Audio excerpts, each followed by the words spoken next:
15 minutes is fair. Yeah. I don't think we In could be much spite of better. ourselves.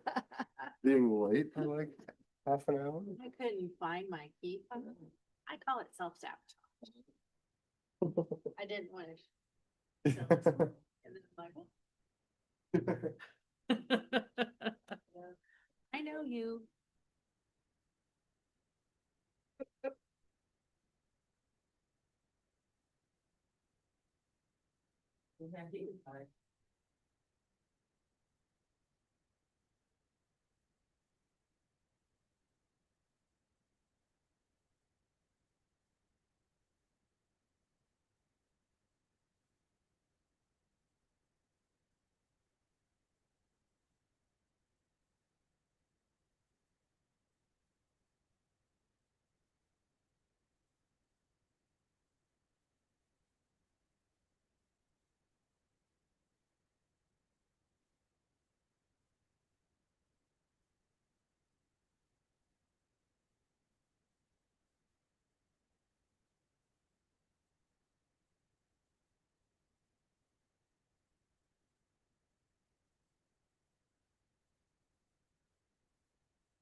Oh, thanks. Thank you. That's so nice of you guys to say, because I was sitting there going, I don't know. Look a little too old. And I was like, What's wrong with that? nothing is wrong with it. But I sit there and I think, cause I am, and then I just laugh at myself, but I'm like, I didn't wanna, sometimes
Okay, thank you.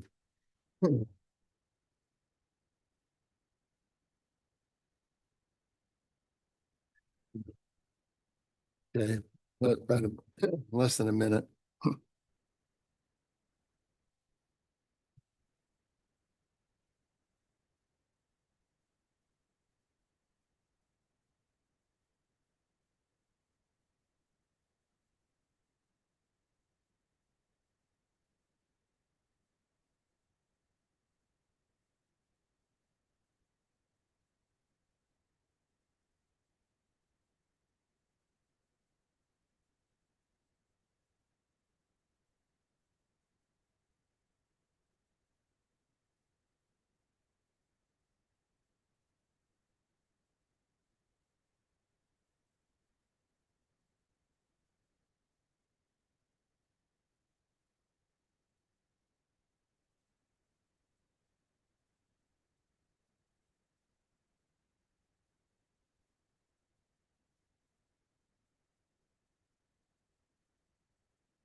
Everybody ready? Board members, everybody good?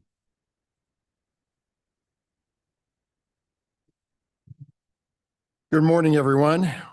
Welcome to the July 23rd Board of Zoning Adjustment.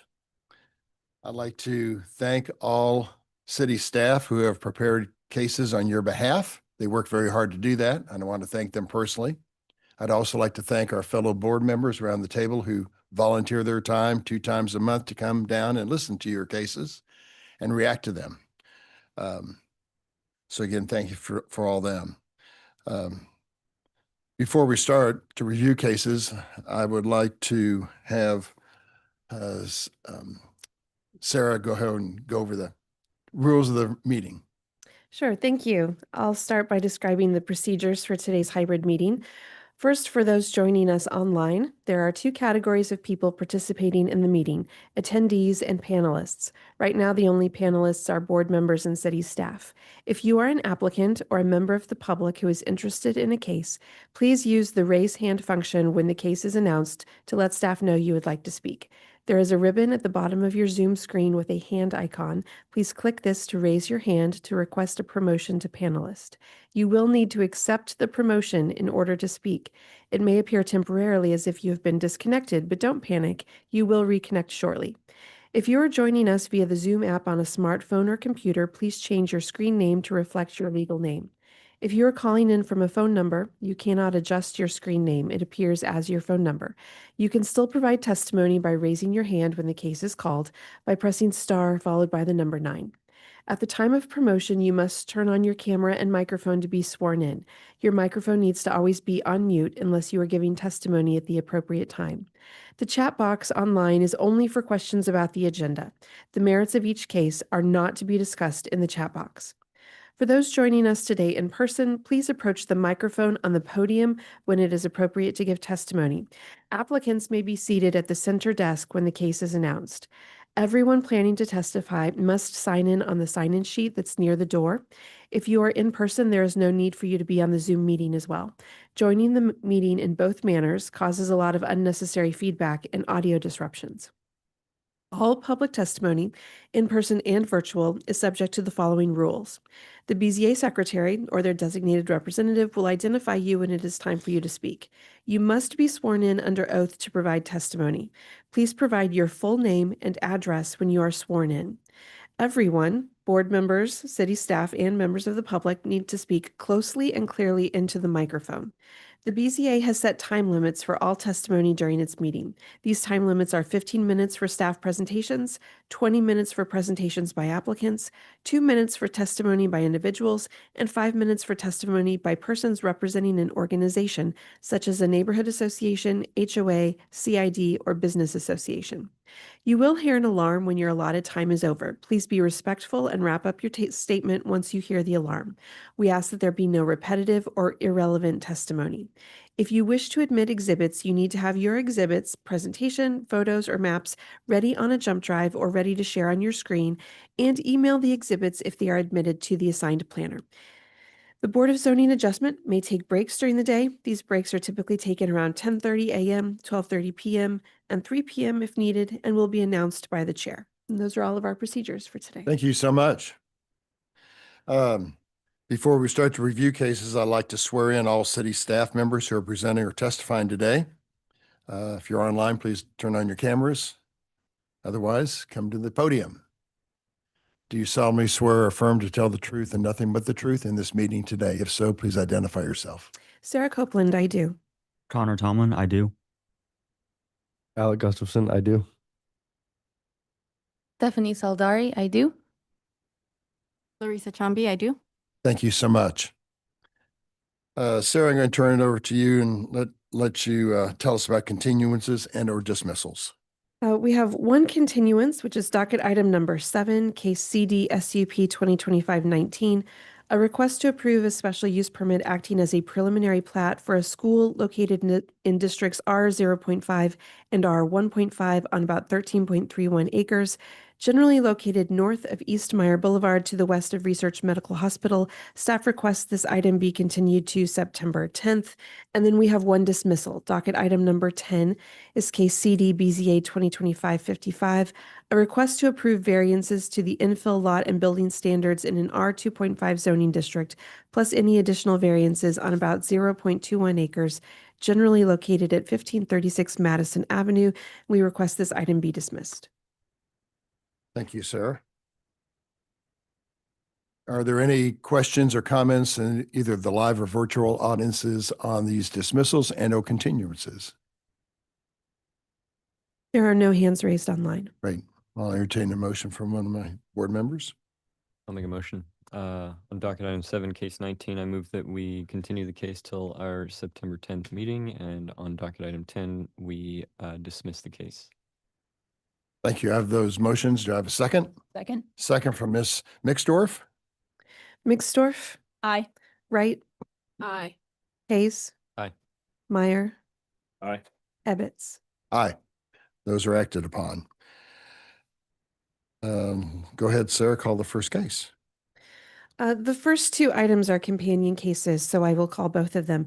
Docket item number 1 is case CD BZA 2025-86, a request to approve a variance to setback requirements to permit construction of a multi-unit structure, plus any additional variances on about 0.1 acres, generally located at 3019 Wayne Avenue. And docket item number 2 is case CD BZA 2025-88, a request to approve a variance to setback requirements to permit construction of a multi-unit structure, plus any additional variances on about 0.1 acres, generally located at 3021 Wayne Avenue. The staff planner for these cases is Connor Tomlin. If you are the applicant or a member of the public who would like to testify on this case, please raise your hand online or approach the microphone on the podium to be sworn in. I'm promoting your applicant, Tong Tai. Yeah. Tong Tai is being promoted to panelist. Thank you. There are no other hands raised online. All right. Mr. Ty, is your camera and microphone turned on? If not, please turn it on and say something so we can see you. You're still on mute. Great. Thank you. Oh, there you go. Morning, everyone. My name is Thong Thai. I'm with BNA Architecture in All Kansas right. City. Stand by just for, hold on. I'm going to swear you in. Please raise your right hand to be sworn, sir.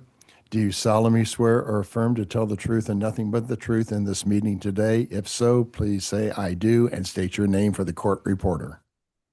I do. My name is Thong Thai with BNA Architecture. Perfect. Thank you, sir.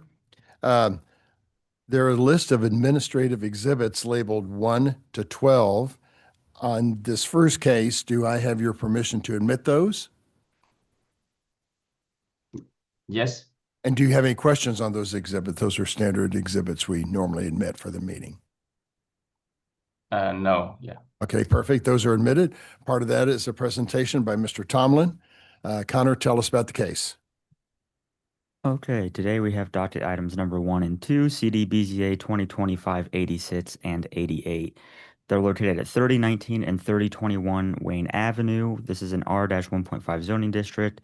The request is to approve a variance to the rear setback requirement to the infill lot and building standards to permit construction of a 4-unit structure, plus any additional variances that may be needed. This is the general location of the site. And a closer look at the site itself outlined in yellow, you'll see there are 2 separate parcels there. This is the site plan. You'll see that they have a driveway with parking area for the units, some landscaping, and they have a 13-foot setback here. If I'm not mistaken, I can not zoom in on that, but I'll touch on that in a moment. This is the proposed floor plan and the elevations. The variance is a variance of 13 feet to the rear setback requirement to permit a rear setback of 17 feet on the subject site. That's a variance of 13 feet or a 43% change. A substantial change to the character of the neighborhood is anticipated as properties within the contest area appear to be in general compliance with the setback requirements. However, in this case, many, if not all of these properties were constructed prior to the adoption of the infill ordinance. As well as just being different types of housing in general. Most of everything on this block appears to be single-family structure as opposed to a multi-unit structure. The difficulty could be obviated through a change of design, such as reducing the overall length of the building. However, this could impact the number of units that are able to be constructed. And they would not be able to move forward the structure to meet that 30-foot rear setback requirement because then they would need a variance to the front setback requirement. That concludes my presentation, and I'm open to any questions. Board members, any questions of Mr. Tomlin? All right, hearing none. Mr. Ty, why should we approve your case today? Yes, so actually we did a similar project like this in the Holiday Street, and when we review the zoning, if according to the current R1.5, the setback of the Burdas zone only 20 feet front and 25 feet on the rear. So it's our concept will be fixed on that setback, but you know this now the city has a new infill development standard, so that one require 30 feet front setback to align with the neighborhood house, and the rear setback had to 30 feet. So the reason we think that is a good for you can approve this one, so we have the owner moving forward with the project.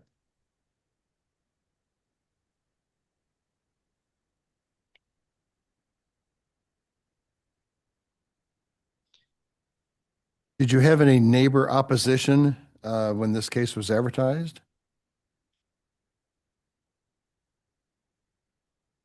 Mr. Ty?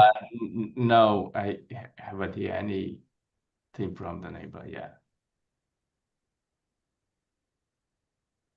Connor, can I have you bring up the site plan or the aerial image one more time? Yes. So the 30-foot setback, are the rest of those houses at 30 feet then? So if they were to put it at 30, it would, from the street front, it would all still be aligned? For the front setback, Correct. I cannot recall the front setback of those. I can pull up my site plan really quick. I do know that they In this plan, aligned. it's set back to 30, which is the setback requirement. Yeah, for the rear setback. The rear setback is 25% of the lot depth or 30 feet. It looks like most of these homes would likely meet that requirement, the 30-foot rear setback. And then as far as the front setback goes, he has to meet the range within the contest area of where that front setback is for those other homes.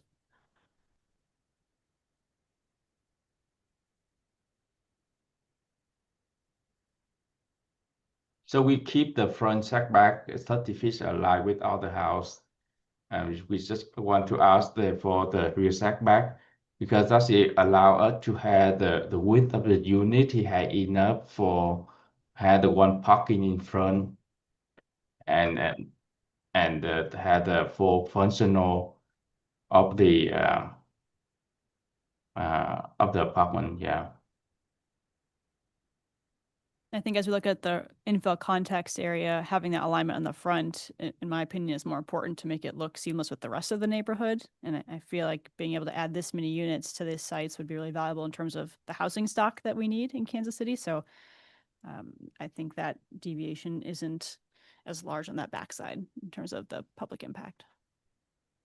I agree. I'd offer a motion. Okay, go ahead. There's any other public testimony? Nobody else raised their hand? We have no hands raised online. In case number 86, I move we grant the applicant's request in accordance with site plan and staff report. I have a motion by Ms. Mixdorf. Do I have a second?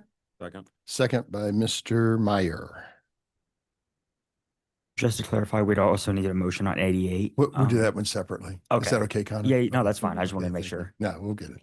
Thank you. Mixdorf, Aye. Wright, Aye. Hayes. Aye. Meyer. Aye. Ebbets. Aye. Your motion is approved, or your project is approved on case number 1. Randy? And then Do we also need to separately call for public testimony on this case? you call them both at the beginning. Call them both to begin with, but we'll call it again if you want to, Jazz. Okay with me. Call for public testimony again. For the They've second one? both been Yeah, okay. opened. We called them both. And so you've I agree. I'll make another motion. On case number 88, I move we grant the applicant's request in accordance with site plan and staff report. I have a motion by Ms. Mixdorf, a second by Mr. Hayes. Mixdorf, Aye. Wright, Aye. Hayes. Aye. Meyer. Aye. Ebbets. Aye. That your project is approved, Mr. Ty. Thanks again for coming before us. Good luck with it. Thank you. Thank you. Yeah.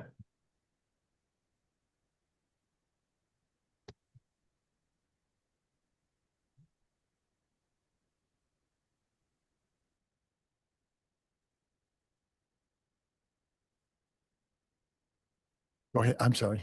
Docket Sorry, you, item, Meredith. docket item number 3 is case CD BZA 2025-57, a request to approve a special exception in an R 1.5 zoning district to permit a fence greater than 4 feet on the subject site, plus any additional variances on about 0.42 acres generally located at 3544 Highland Avenue. The staff planner for this case is Connor Tomlin.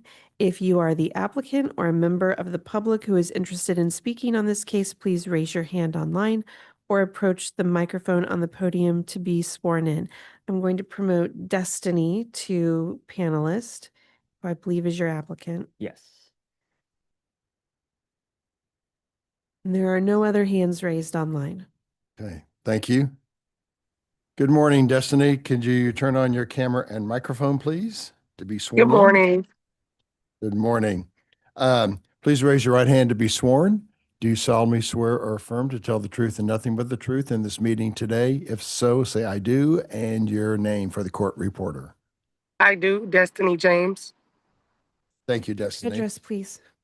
What? Address 2, please. Oh, address 2, please, Destiny. 3544 Highland Avenue, Kansas City, Missouri, 64109. Thank you. Destiny, there's a list of administrative exhibits we need to admit for your case today. These are standard exhibits, but if you have any questions about them, I'll be glad to answer them. Do we have your permission to admit them? Yes. They're labeled 1 to 9 on your staff report. Part of that's a presentation by Mr. Tomlin. Connor, please tell us about this case. Okay, today we have docket number 3, CD BZA 2025-57, located at 3544 Highland. This is an R-1.5 zoning district. A request for a special exception in the amount of 2 feet to permit a fence at a height of 6 feet on the subject site, plus any additional variances. This is the general location of the site. A closer look at the site itself. This is the site plan outlined in yellow. There is where you'll see the proposed fence. I do want to let it be known that the fence is proposed to be a 6-foot chain link fence that is outlined in the staff report if you need to read more about that. That being said, the variant or the special exception is in the amount of 2 feet to the maximum height of a fence within a residential zoning district to permit that fence height to be 6 feet on the subject site. Again, that's 2 feet or a 50% change. A substantial change to the character of the neighborhood is anticipated, as fences in this area appear to be generally compliant with the height requirements. The proposed fence is chain link. However, in my staff report, under additional information, you'll see that I kind of outlined that it appears there are several chain link fences within this neighborhood existing already that appear to be mostly at 4 feet in height. The difficulty could be obviated through a change of design, such as reducing that fence to 4 feet in height. That concludes my presentation. Thank you, Connor. Any board questions for Mr. Tomlin? Connor, could you show on the picture again about where the exception is? Yeah, so this yellow line here, it is in front of the front wall of that building, so that's why it would need that special exception. And you're not sharing your screen, but Oh, maybe. I'm sorry. Yep, let me go do that really quick, just so everybody online can see. There So you go. again, yep, this yellow line right here, it's going to be ahead of the front wall by a couple feet, which is why the special exception would be needed. Okay. Do I see a little porch or overhang there that's Yeah, I can allow the applicant to speak to that more, but it seems to be a little bit of an overhang heading to the front doors. All right, Miss Destiny, why should we grant your request today? Okay, so I am bringing a childcare facility to the area of 3544 Highland Avenue, and I am trying to minimize the access of people being able to access the property while staff and children are at play.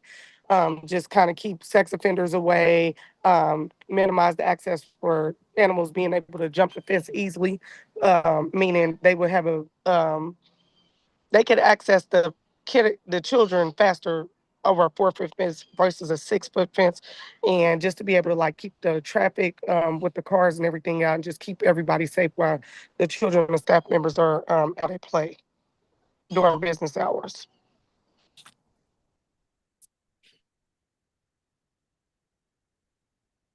Any other 6-foot fences in the neighborhood that you recall, Miss James? Not that I recall.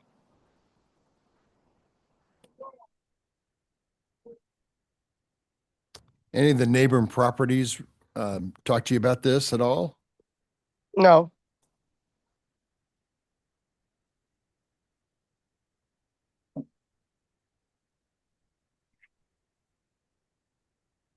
Okay, board members, any questions of Miss Destiny? A question for Connor. If it was in a different zoning district, would it be allowed? Is it only because it's the residential for this Right. type of? Right. Generally with chain link fences specifically, you see that more in industrial or commercialized areas. However, this specific neighborhood that the request is in sees a larger number of chain link fences than we do in other parts of the city.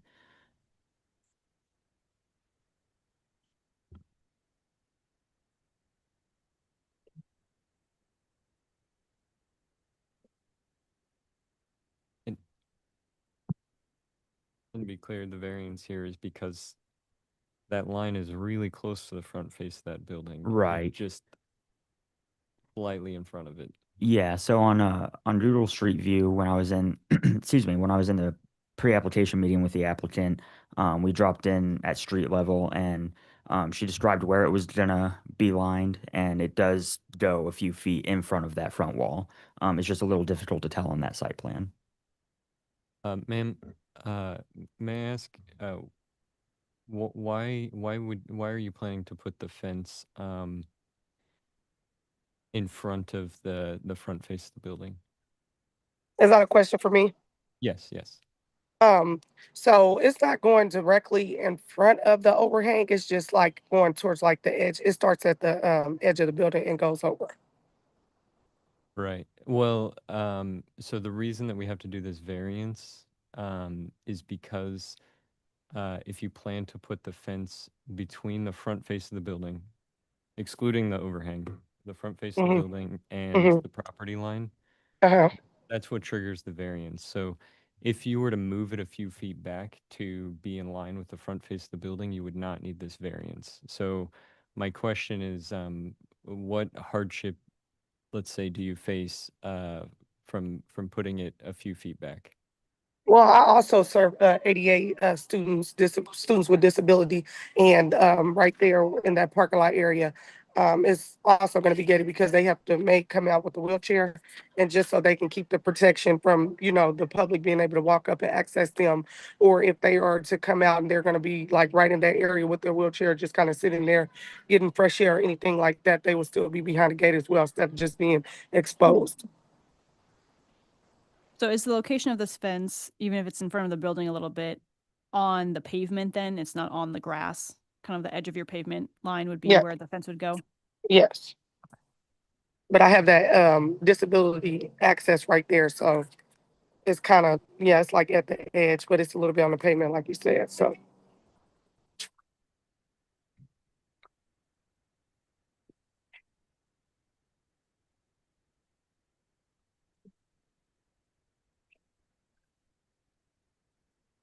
This has no relationship to the request, but have you been approved for your childcare facility?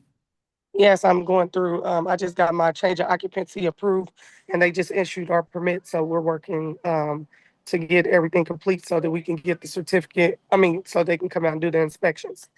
Right. So,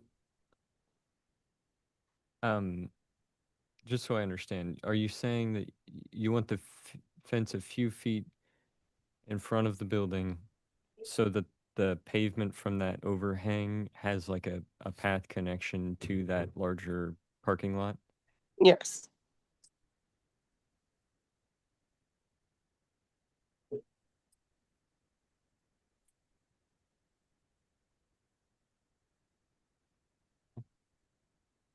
Yeah, I mean, I think it's only a couple feet in front, and I think there's a reasonable reason for that. Mhm. So unless there's not any objection, I'll make a motion. Go ahead, Mr. Hayes. Did we call public testimony? Oh, yeah. Oh, yeah. Do you have any other hands raised, Sarah? It always does in the beginning, but people tend to pop up throughout, so. We double do not checking. have any other hands Okay. raised online. Thank you. On docket item 3, case 57, I move that we grant the requested variance in accordance with site plan and staff report.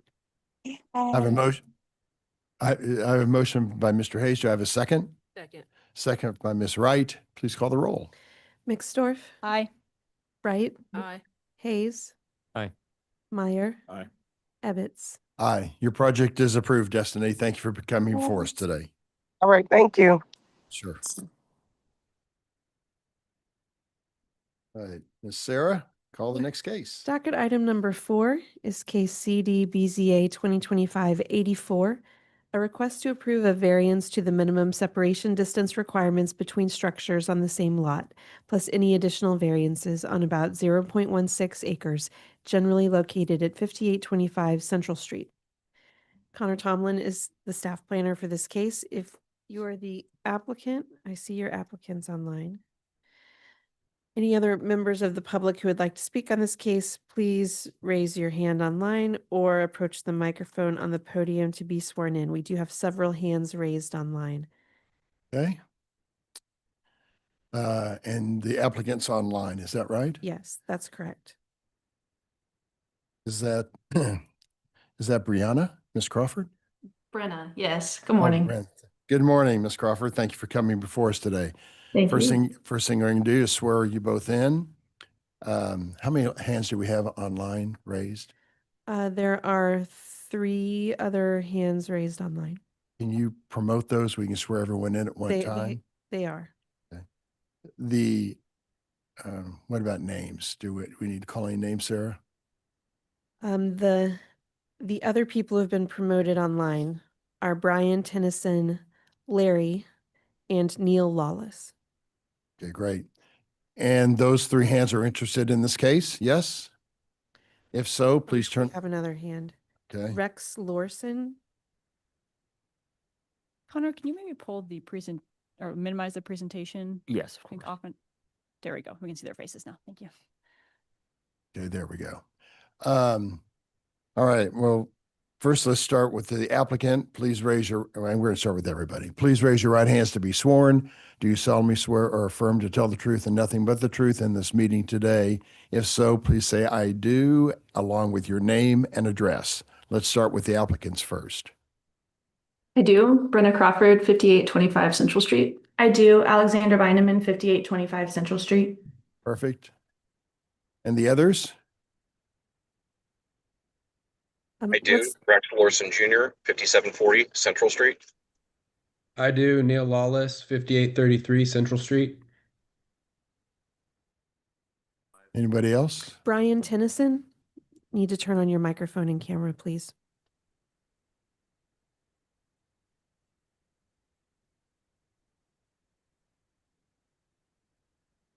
Brian, you're still on mute. Oh, there we go. Finally. Sorry, I've been trying to get my mic to work. Brian Tennyson, 5829 Central Street. And Rex, Neil, and Brian, Wait, are you? and one more. Oh, sorry. Larry, we can't hear you.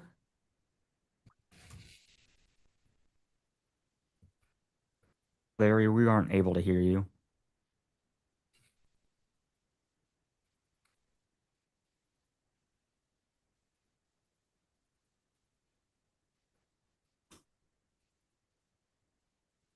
You're still muted, Larry, just to let you know.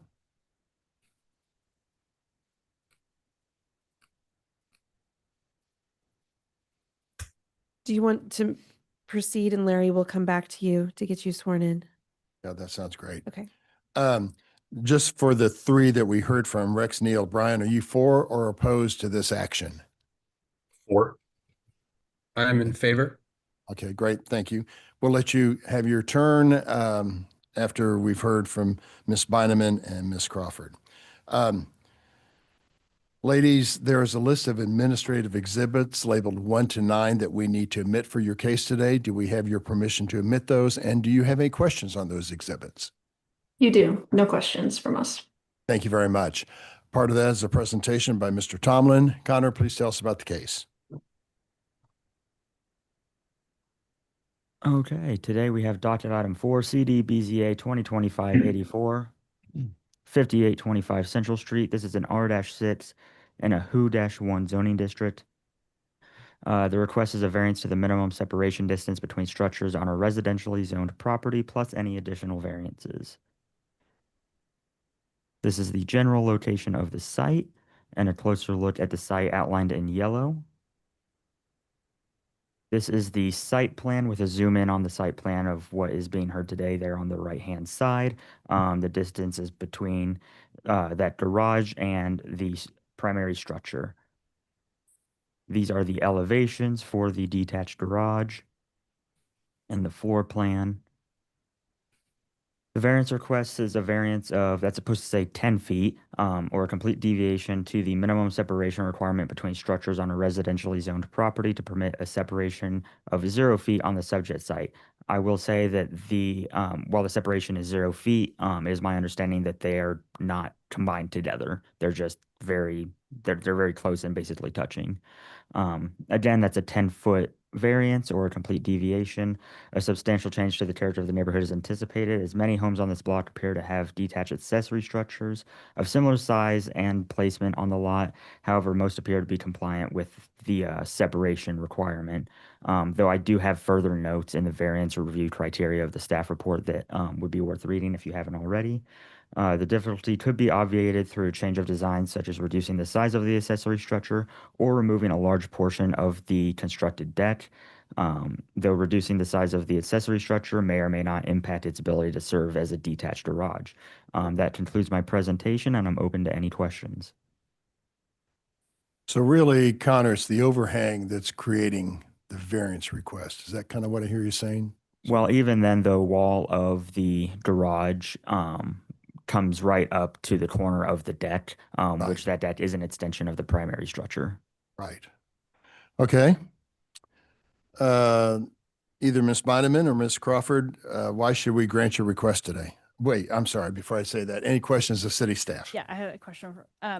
So the only reason, so if the wood deck was not there, this would be a non-issue because it's over 13 feet from the house. Yeah, it appears it'd be greater than that 10 feet. Though there is some backstory on the applicant's side that I'll allow them to explain. And if you have any further questions for me, I'll be open to those. Thank you. Any other questions? All right, Ms. Beineman and Ms. Crawford, tell us why we should grant your request today. Hi, this is Miss Crawford. This project is something that really neither of us have ever had the opportunity to do. So when we decided to move forward with it, we hired somebody who we thought was a reputable contractor in the KC area. The contractor advised us he had followed all the appropriate steps, obtained all the needed permissions to begin this project. We rather quickly learned that this was not true when we received a stop work order in the mail. When we received this, we immediately contacted our contractor. He reassured us he would handle everything appropriately with the city and with Connor.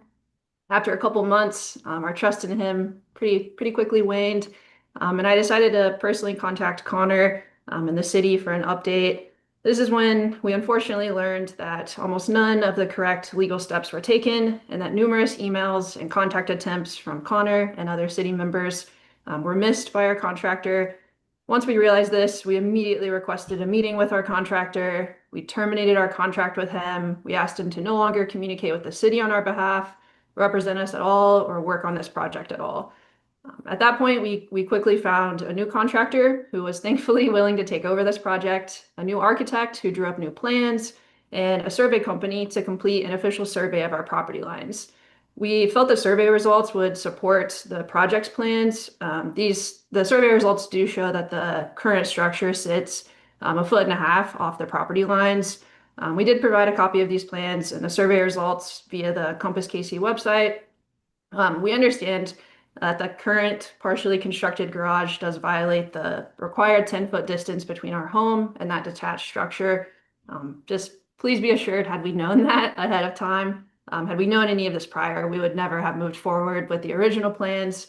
But unfortunately, that wasn't our knowledge. We previously had our contractor had not informed us of this, and we just want to apologize for that violation, along with breaking ground before obtaining the appropriate permits.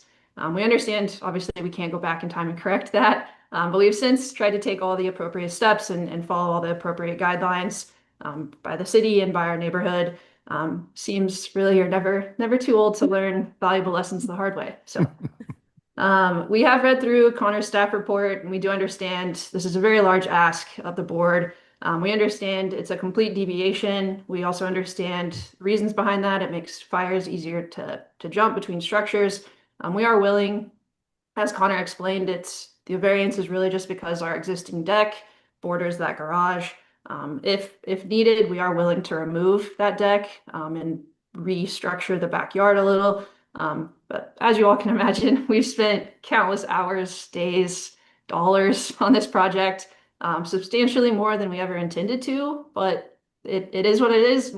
It's extremely important to us that we follow the guidance and the policies set forth by the city, by the board, by you all, and we're willing to do whatever it takes to obtain the variance.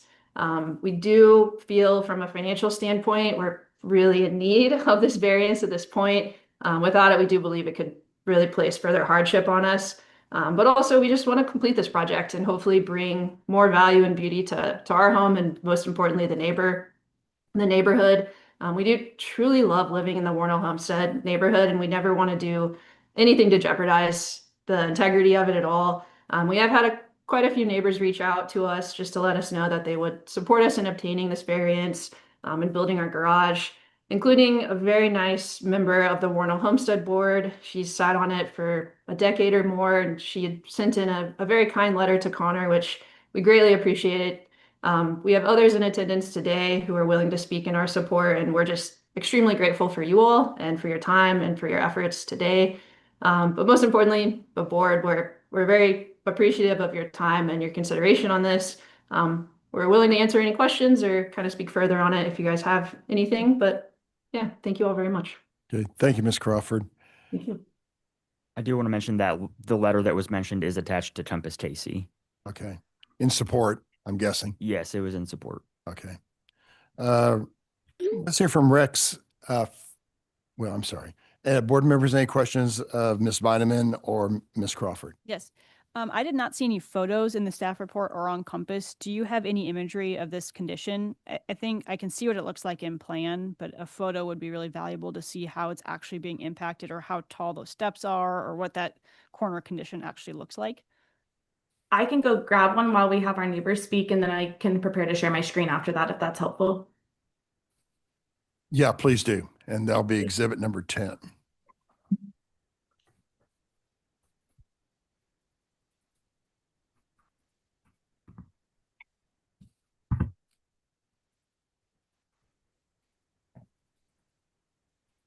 Right. I thought she was going to share the picture. She said have the other neighbors start testifying. Oh, I'm sorry. Rex, go ahead and you start first. Tell us about this case. What's your support or opposition? My name is Rex Lorson Jr. I live on the corner of 58th and Central, basically 3 houses catty corner from this property. I know it well. I'm a local real estate agent as well as a member of the Warnell Homestead Association board. We do approve this. It's unfortunate circumstances. There are very similar garage structures throughout the entire neighborhood. When you do, because they're relatively small lots, when you do add on to a house, it does really minimize what you can do with garage space, and garage space is very much at a premium in our neighborhood. So just want to say we support that. We'll probably try and get into the same project in a few years ourselves. Thank you, Rex. Neil? You're welcome. Good morning. My name is Neil Lawless. I live 2 houses to the south of Alex and Brenna. We noticed right away that the previous structure, which was of a similar size, was, not in great repair. It got torn down.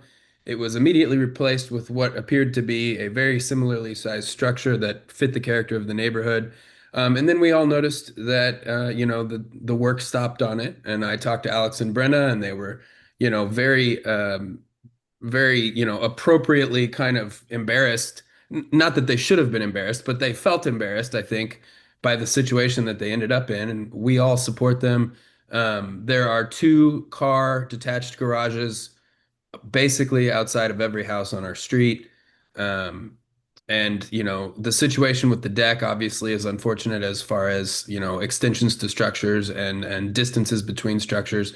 But again, as Rex said, and as Alex and Brenna have said, our lots are fairly small. The houses are fairly large, and they're set back quite far from Central Street, which means if you have any sort of, recreational type additions to the rear of your home, it's automatically going to be quite close to your detached garage. I support this. I think it looks fine. I think it looks nice. And I know Alex and Brenna are anxious to have it finished. Thank you, Neil, for your testimony. Appreciate it. Brian, you're next. Yeah, I'm the homeowner directly to the south, so adjacent to the garage. Like Neil said, that property was pretty run down before they purchased it, and they've done a dramatic amount of improvements to it. So the garage isn't an issue for us, and I don't see why it should be a issue to grant this variance. Like Neil said, there are a lot of decks in this neighborhood that are extending off the back of these houses, which if the decking being too close to the garage is the reason, I don't see any reason not to approve the variance here. Thank you, Brian. Do we have Larry? Is he back with us? Can you hear me now? Yes, we I sure can. Larry, I've got to swear you in. Do you solemnly swear or affirm to tell the truth and nothing but the truth in this meeting today? If so, state I do with your name and address. I do. Larry Stice, 5805 Central Street. I live about 4 or 5 houses to the north along the same side of Central Street as this. This is a variance to their own internal structures. They're not asking for a variance to get closer to anybody else's property, anybody else's structures. It's within the outlines of our Warner Homestead Overlay District, which our board is very concerned with, but this matches the character of the neighborhood and otherwise meets zoning requirements. So I'm in full support of this variance. Okay. Thank you, Larry. Appreciate your testimony. Board members, any other questions of Ms. Crawford or Ms. Beineman? If they've got photos available. Oh, yeah.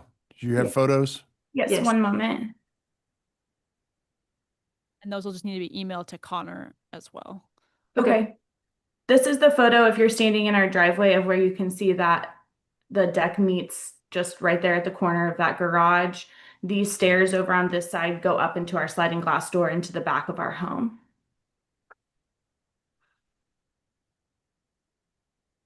All right. We had a similar case with, I think, the past couple meetings with the ADU and the high deck. I think that Right. was quite a bit different, where it's pretty minimal, Yes. low deck here. Am I okay to stop sharing?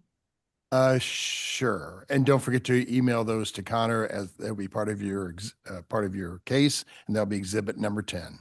Okay. Thank you for getting the image. That's Yeah. very helpful. Yeah, absolutely. Definitely. Board members, any other questions or comments and or motion? I'd say my only comment, I understand it's not very big height and you can still step around it, but as somebody that has recently injured themselves and on crutches lately, I also appreciate some sort of path between structures. If somebody else is trying to move through the backyard, if in 5 years or something you sell it, then somebody else would have this complication where maybe they can't freely move through that space. So that would be my only personal concern about that.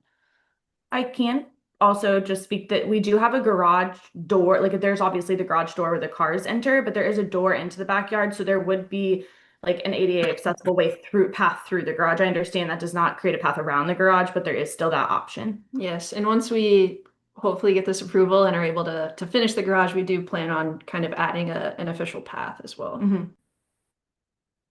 And I saw your contractor had fire resistant walls, which is required to be within 10 feet of your home. And he's got those in there, I saw in your plan. So that's good.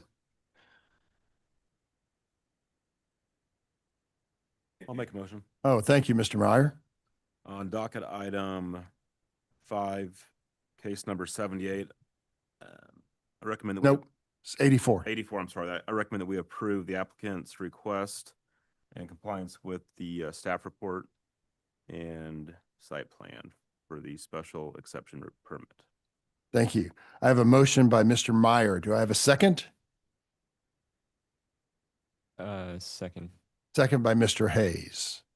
Please call the roll. Mixdorf, Opposed. Wright, Opposed. Hayes, Aye. Meyer, Aye. Ebbets. Aye. Um, It fails. Motion fails for lack of 4. Okay.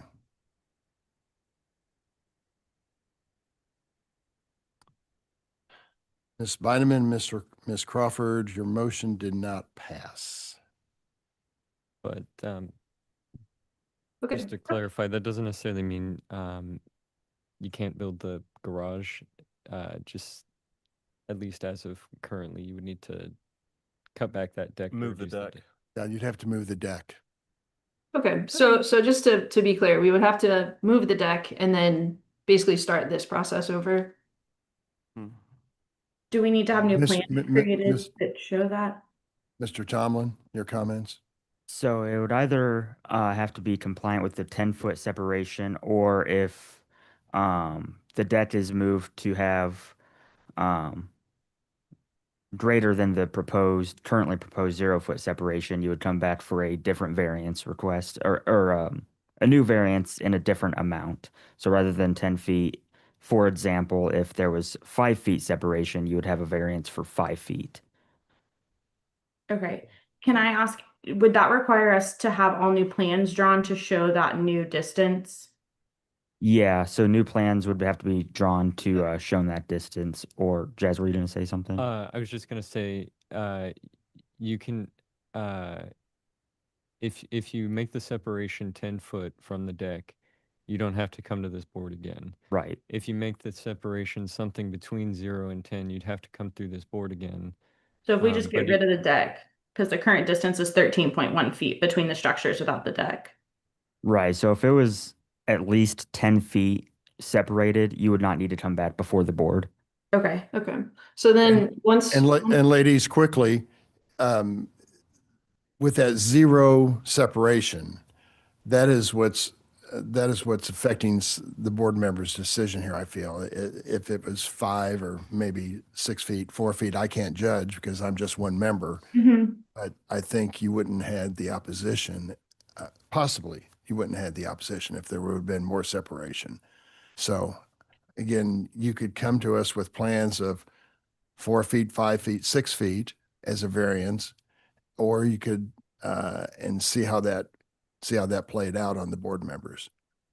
Okay.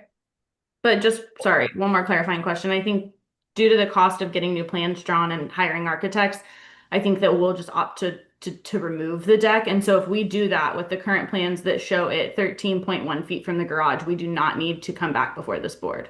Right, exactly. Okay. Sorry, ladies. Thank you very much for coming. Thank you for your time. Thank you. Please call the next case.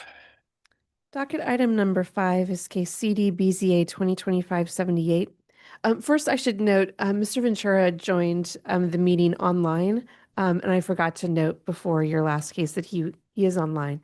So number 5 is case CD BZA 2025-78, a request to approve a special exception to permit a 6-foot fence on a residential corner lot in an R-5 zoning district, plus any additional variances on about 0.17 acres generally located at 246 East 73rd Street. Stephanie Saldari is the staff planner for this case. We do have an established quorum because this case was first heard on June 25th. The established quorum includes Mr. Ebbets, Mr. Ventura, Ms. Wright, and Mr. Meyer. And so we need to have Ms. Mixdorf join that quorum. I can confirm I watched the hearing yesterday. Okay, thank you very much. Thank you. I'm sorry. And so if you are the applicant is online. I'll promote him to panelist. Any other members of the public who would like to speak on this case, please raise your hand online or approach the microphone on the podium to be sworn in. We do have someone who is here in person. Sorry. Good morning. Good morning. Nick Shermer, 246 East 73rd Street, Kansas City, Missouri, 64114. And Nick, hold on just for a second. I'm trying to pull up your staff report. It'll just be a second here. Sounds good. The staff report. Just take Very prepared. Gone through this Yes. before. Yes. All right. Everyone, please. Anyone else? Nope. Please raise your right hands to be sworn. Do you solemnly swear or affirm to tell the truth and nothing but the truth in this meeting today? If so, please say I do, along with your name and address. I do. Nick Shermer, 246 East 73rd Street, Kansas City, Missouri, 64114. Thank you. And Andrew Clark, 7427 Campbell Street, Kansas City, Missouri, 64131. Okay, thank you. Nick, there's a list of administrative exhibits labeled 1 to 9 that are associated with your case today. Do you have any problems with us admitting those, or do you have any questions on those? I do not. Great. One of those is a presentation. Those are admitted. One of those is a presentation by Miss Stephanie. And I wanted to clarify, it should be 14 exhibits. I could be on the wrong case. I apologize. There might be 2 staff reports, previous one and the new one. The new one shows 14. Okay. Okay, yeah, those exhibits, they were 1 to 14. Sorry, and thank you very much. And Stephanie, go ahead and tell us about the case. All right, so we have docket item number 5, CDBCA 2025-78, located on 246 East 73rd Street, zone R-5. And the applicant is seeking approval of a special exception to permit a 5-foot fence on the street side yard of the subject site. So the subject site is located down in Waldo, in the Waldo neighborhood. And then again, here is the site highlighted in yellow. It's a corner lot. And last time I presented this case, the applicant was seeking a special exception for a 6-foot fence, and he is now proposing 5 feet. So again, that portion of the fence that is not in compliance is only this side that's highlighted in the red and black lines. And then this is just where he's proposing to cut that fence down to 5 feet. And then just again, these are just the pictures of the subject site, so just to refresh your memories on what the fence and the site look like. And this is from the inside of the yard. And then this is what was there prior to this fence being built. And so this is a special exception request of 1 foot to the permitted height of a fence to permit a 5-foot fence on the street side yard of the subject site. This is a 25% increase. And so this does create a change to the character of the neighborhood. So last time we saw that there were some nearby homes that seemed to have non-compliant fence. I believe Jim Duddy's group already went out there. I would let him speak more to that, but it looks like he's not here today. But to my knowledge, they were found to be in compliance. And the fence could be reduced to 4 feet to meet the requirements, and more landscaping could be added, like some tall bushes or trees, to give more of that privacy that applicant is seeking. And that concludes my presentation. Thank you, Stephanie. Questions of Ms. Soldari? Anyone? Stephanie, I know you mentioned that the hold other. on. It's Oh, I'm sorry. That was part of us. Sorry. Go ahead. Sorry, Mark. Stephanie, I know you had mentioned that the other fences had been found in compliance, and that was one of our questions from last time. Do you have any more information on that as to how those ones are in compliant versus this one? I don't know for all of them. I would need someone from Jim's group, whoever investigated that. But they're not here today. But I know some of them had the 6 feet on the corner lot, but they were behind the house, so technically this in compliance. It's not running along the side of the house. Okay, but the fences, any fences that they found that were not in compliance are also being dealt with in the neighborhood as well then? Yes. Okay.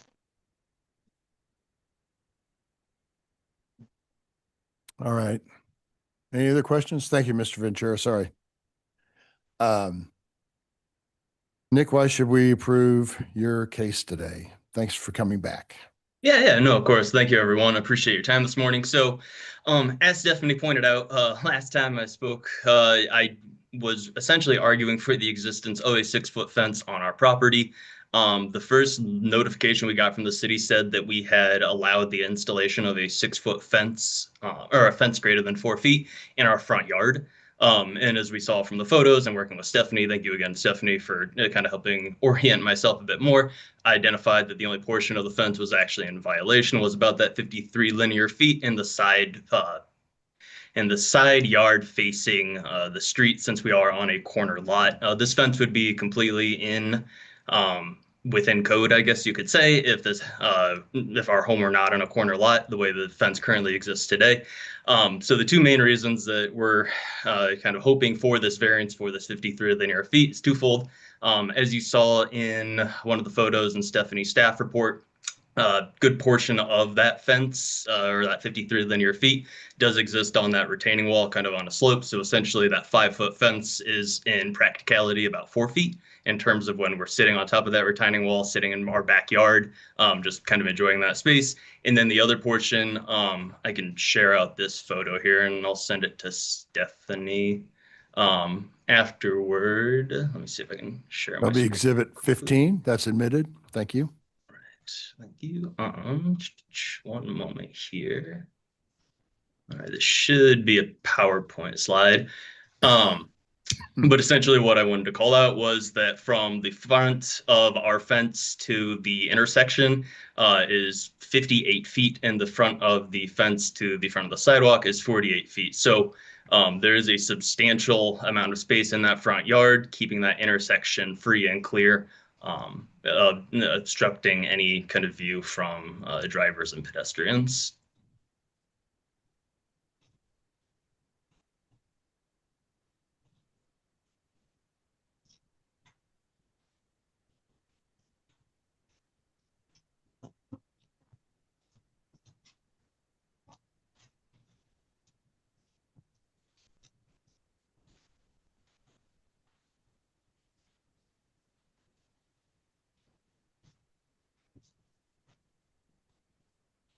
Okay.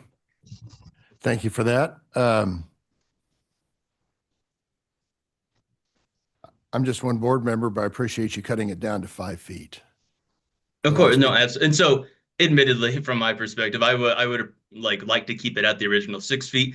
I understand the rationale of the request behind it from just a financial perspective. The fact, I guess, my assumption is that kind of the rule exists specifically for corner lots, like for the side yards, specifically with the 4 foot to protect that intersection. Which I lived in Phoenix previously, before moving to Kansas City. They either didn't have that ordinance or did a very bad job maintaining it. So I can very much appreciate that. Keeping the intersections free and clear. Of course, from my perspective, if we didn't have to spend more money on bringing down the fence to 5 feet, that would be the advantageous route for myself. But of course, we're willing to bring it down to 5 feet to or kind of pursue that variance for that 53 linear feet. Okay, thank you for that. Public testimony? Yeah. Any other public testimony, Mr. Clark? All right. Good morning, Chairman Ebbets, fellow board members. I did email a PowerPoint to Ms. Saldari. If That'll you be can share the that'll screen. be number 16. Exhibit 16 is admitted. Thank you.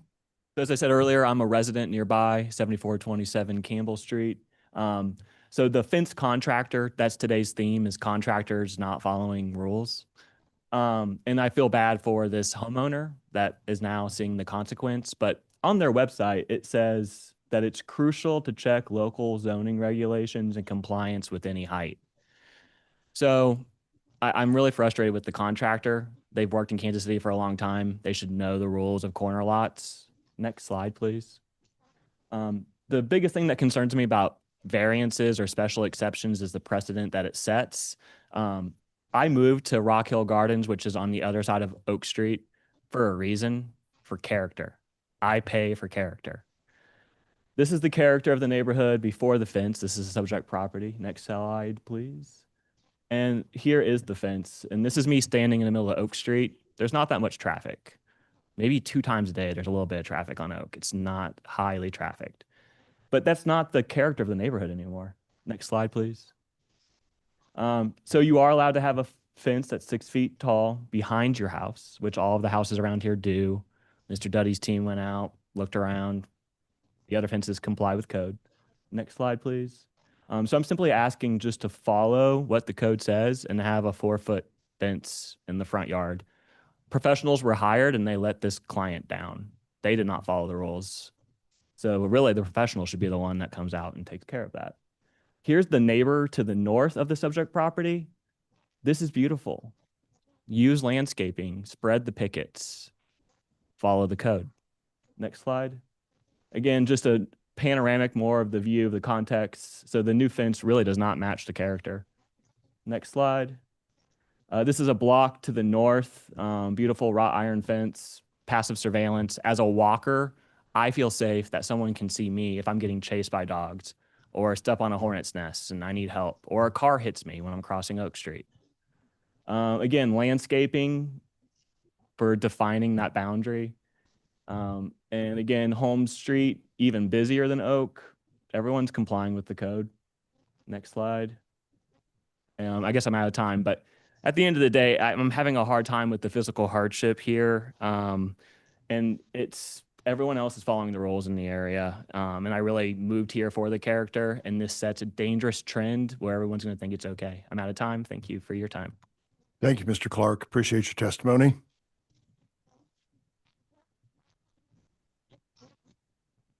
All right.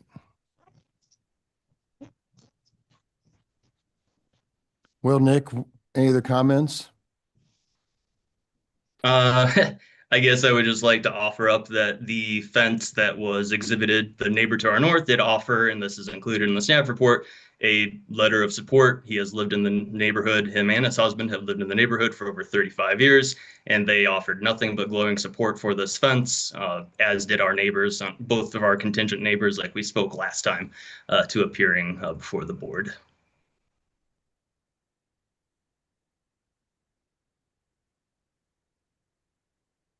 All right. And I guess the last piece I would say is, in terms of setting the dangerous precedents, I believe that's why this variance process exists. Essentially, again, I would just like to restate the variance that I'm requesting is for the 53 linear feet on the side of our house, requesting that instead of 4 feet, it'd be 5 feet to account for the pretty significant gradient that our house sits on and the retaining wall, as evidenced by the photo shown. And in essence, that 5 foot would sit at 4 feet from the practicality and the enjoyment of our backyard and the side yard.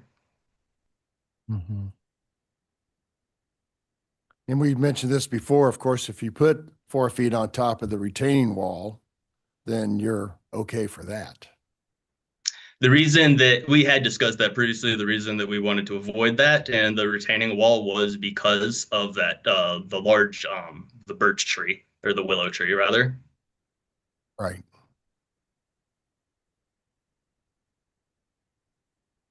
Stephanie. Yeah, go ahead, Mr. Ventura. Is staff aware of any other situations in the neighborhood where the fence is not on the retaining wall, but is instead in front of it? Like we're like is being proposed here?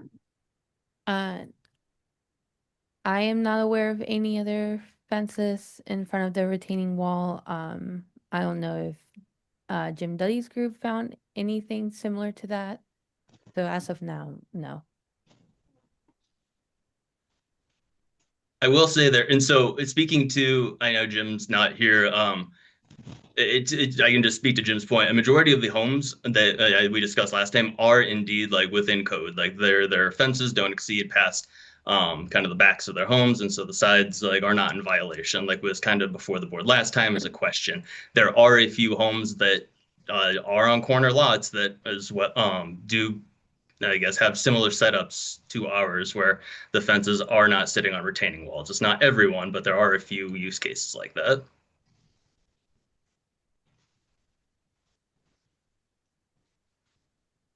Okay.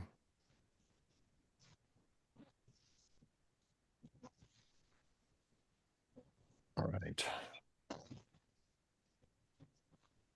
All right, board members. I do appreciate the willingness to reduce the height. I think where I still have concern is just the lack of transparency. I think as we have more and more fence cases before us, oftentimes our way to kind of balance allowing a taller fence is when it is more transparent, just to allow people to see into the yard and vice versa, safety from multiple facets. And so I'm still concerned that that does not provide that transparency.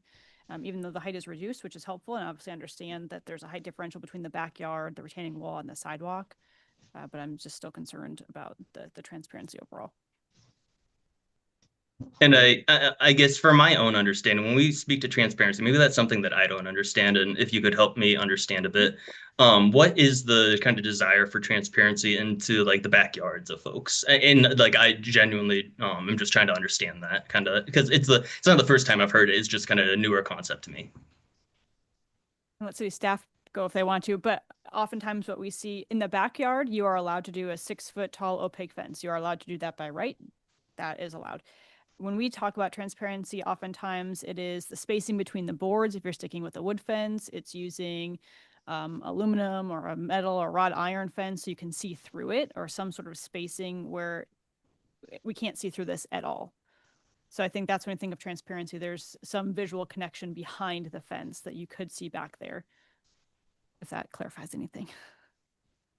I also, looking at these photos, it appears that there's room for a 4-foot fence between that retaining wall and that tree. I'm no fence contractor, but looks like you could fit one in there. But Right. And so the reason, well, yeah, and so the reason that we wanted to avoid putting it on like that retaining wall is, yes, you're correct. We could probably bring it in, put it on top of the retaining wall. The reason we wanted to try to keep it that linear, I guess, straight line down oak, but if that would, uh, I guess, that kind of appease the board, I guess that wouldn't even be in violation then. Then we can just I'm just looking at this design right here off the side of my screen. I guess move the fence in and then put it on top of the retaining wall. If a 5-foot variance is also maybe not going to be approved. Not that it's relevant to this board, you'd also have less weed whacking that way, but. Or obviously too, if you, on the diagram that's in the staff report with the yellow line, you're allowed to have that 6-foot tall fence there by right. So if the front line of your fence line just came back to the back line of your house instead of the front line of your house, you could proceed as is. And still keep the opaque fence, the height that it is. It would just need to be pulled back the 50 feet or whatever. No, and that absolutely makes sense. And there's just one last thing I want to share out that I think kind of like it just speaks to the uniqueness of this. It's more about like the lot layout. And kind of why like most of the homes in the neighborhood are actually in compliance just based off the way most of the homes are connected. So what's shown here on the right hand side, and yeah, I should be sharing my screen, is essentially the way that our lot is laid out. Our garage is actually, we share a garage with our neighboring lot. It's this kind of combined unit up here, but our driveway and garage are actually up here. This is our neighbor's driveway. This is not like, this is our front door. This is our back door or door into our side house and then back door. And so this is our garage and the actual driveway. And so really this idea behind putting the fence instead of coming all the way up here was to, again, provide some of that safety and privacy for the side portion of our house as well. But I understand the point. Yeah, I think this is a prime example of changing characteristics of the neighborhood. You know, we only have a few really unique neighborhoods in this city that are, you know, have these unique characteristics that like this community does. Isn't a newer typical neighborhood that has all wooden fences all over the place. I agree. You know, I'm only one vote, but I think that we should stick to code on this. And I also think it's time that we started holding contractors accountable. I know that's not our job, but I mean, I'm sick and tired of contractors taking advantage of the community. So I'm just one vote, but that's my opinion. And sir, had it been wrought iron, I'd been more receptive to the variance. When it is opaque like that, Mr. Clark showed other examples of wrought iron like or aluminum type material that allowed visibility into the backyard, which you're probably trying to preserve your privacy, but it'd make my job easier if I could see in the backyard and give you that 5-foot or 6-foot exemption. But the way it is now with totally obscure, I appreciate you cutting it down to 5 feet, but I'm still not liking it very much. I'll make a motion. Go ahead, Mr. Hayes. Mr. Hayes is not part of the quorum. Oh, yeah, sorry. So not make a motion. Yeah. Our quorum Because is Ebbets. Ventura's back. Yes, sorry. Our quorum is Ebbets, Mixdorf, Wright, Meyer, Ventura on this case. Okay. I will make a motion. Yes. In case number 78, I move we deny the applicant's request. Second. Second, motion by Ms. Mixdorf, second by Mr. Meyer. Please call the roll. Mixdorf, Aye. Wright, Aye. Meyer, Aye. Ventura, Aye. Ebbets. Aye. Sorry, sir. Your motion is denied. Thank you.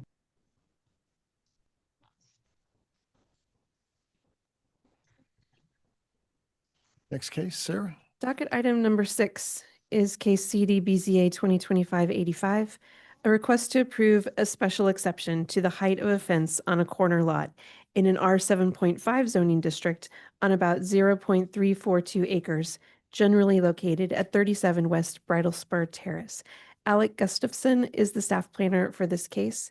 If you are the applicant or a member of the public who would like to speak on this case, please raise your hand or approach the center table. Are you the applicant? Yes. You can come and be seated. Okay.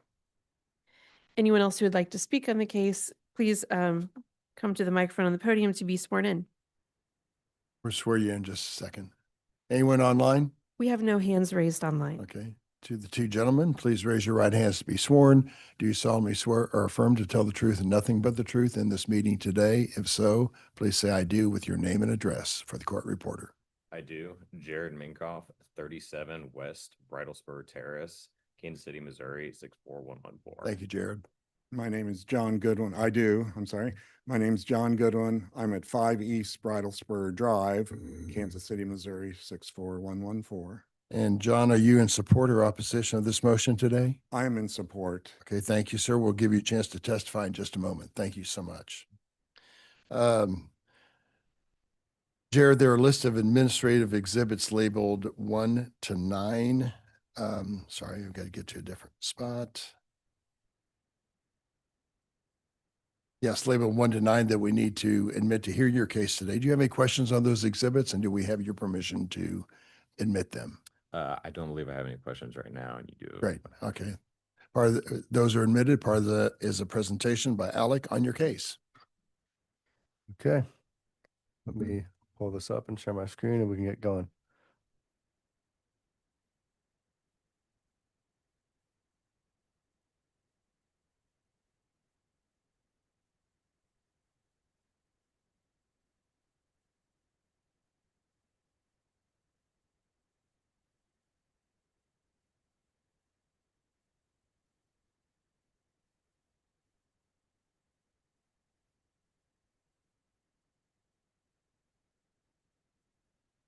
Okay, we have docket item number 6, CDVZA 2025-85. This is 37 West Bridlespur Terrace. It's in an R7.5 zoning district, and it's a special exception for a 6-foot fence in the side yard of a corner lot.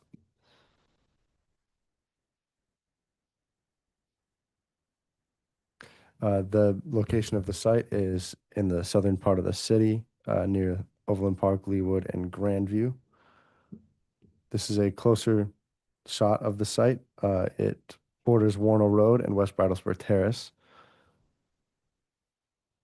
And then this is the site plan that was given to staff by the applicant. The black line would be the property outline, the yellow lines being the front and the back of the house, and the parallel lines to help define what the side yard is and what the rear yard is in comparison to the house. What is in red is the part of the fence in question.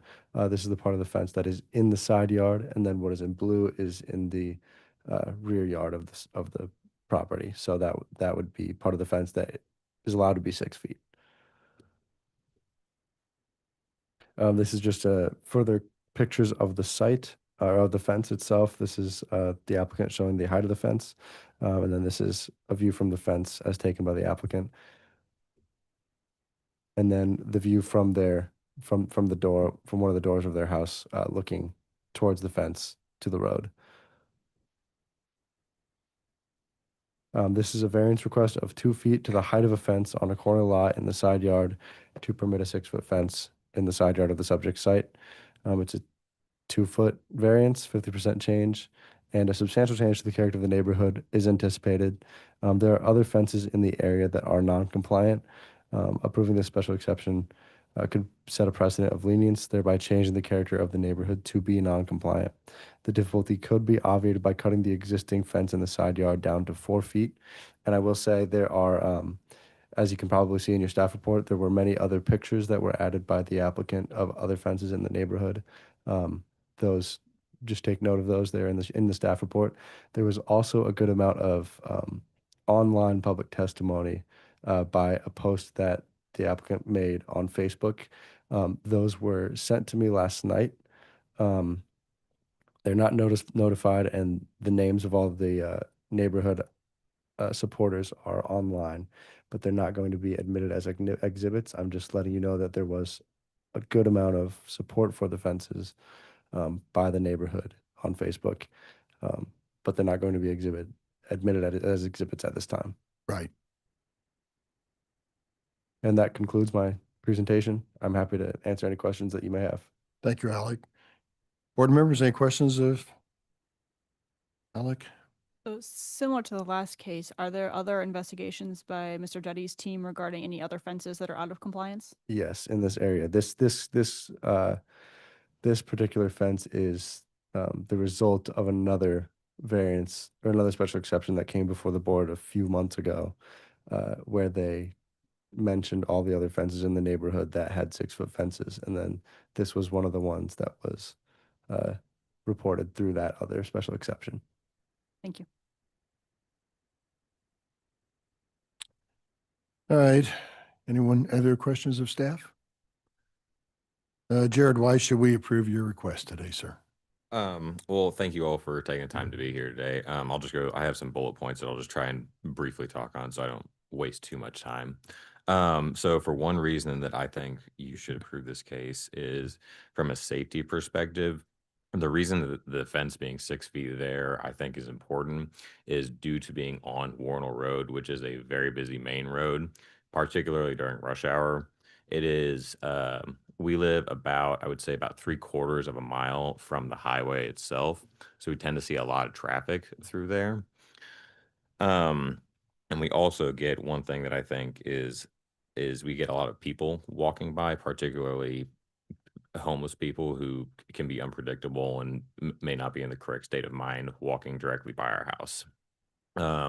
So from that privacy perspective, just on, I guess, our driveway and the side of the house right there. We also directly on the other side of the fence, I don't know if you can pull up the pictures that you presented earlier, Alec. It was there's a bus stop also right there on the other side of that fence, which also just gives us a little bit more privacy from from the people that might, be sitting there. So basically kind of where the power, where that wooden power pole is, basically a bus stop that sits right there. So it just gives us a little bit more privacy. Another reason in terms of the neighborhood aesthetics, I know that Alec in his presentation said that it would significantly change the aesthetics of the neighborhood. I would personally disagree. We have seen a lot of fences, particularly along the main road right there. And actually, our neighbor who sit right behind us have a mirroring fence. So in terms of changing the aesthetic of the neighborhood, I personally would disagree. I guess that's on you guys to form your own opinion on that. But and then it's to my understanding. So my wife and I, we bought the house about 2 years ago, and the fence was there when we purchased it. It's to my understanding via speaking to other people in the neighborhood, members of the HOA who have lived there a little bit longer than us, that the fence has been there for a long time. To my understanding, I can't get an exact date just because I'm not sure how I would be able to, find how long it would have been there. So I guess I think that's all that I would have for you right now. All right. Alec, can you bring up the images one more time with the bus stop? And so there are no sidewalks. There is no sidewalk, correct? Yes. The power pole guy wires, do they go into your property? They do not. They sit, I mean, they kind of butt up to it. It's maybe a few inches. I'd have to look a little bit closer, but no, they do not go into well, I guess it depends if they don't go onto the other side of the fence, if that's what you're asking. That was yes, that was the question. Yeah.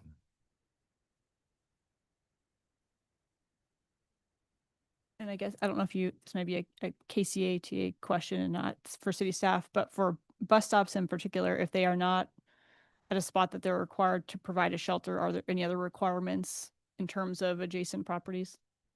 That I'm not sure of.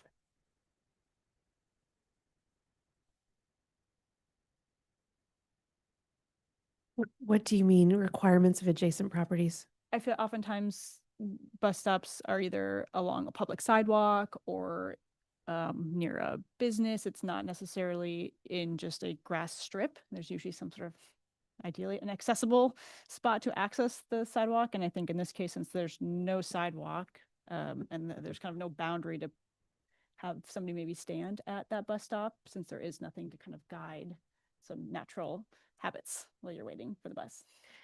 That would be a KCATA issue, not a adjoining property owner issue. I'm only one board member. I have a completely opposite opinion of what I had on the last case. I think this is exactly why this board's here and we have these special exception opportunities. Got a bus stop in your side yard. I don't blame you. Backs up to a basketball court or drive. But I'm just one board member. If I might, I'm sorry, just put one more point. I guess that, sorry, something I forgot is while my wife and I don't have any children yet, we do plan to in the near future. It is just one thing, kind of like you were saying, just having kids being out there and being able to be a little bit more safe being along such a busy road. So anyway, sorry.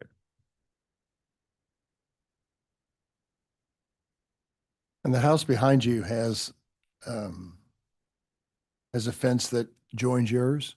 Yeah, so they just connect. I think that the boards or they might look a tiny bit different just because of wear over time, but yes, they are the same height and everything like that.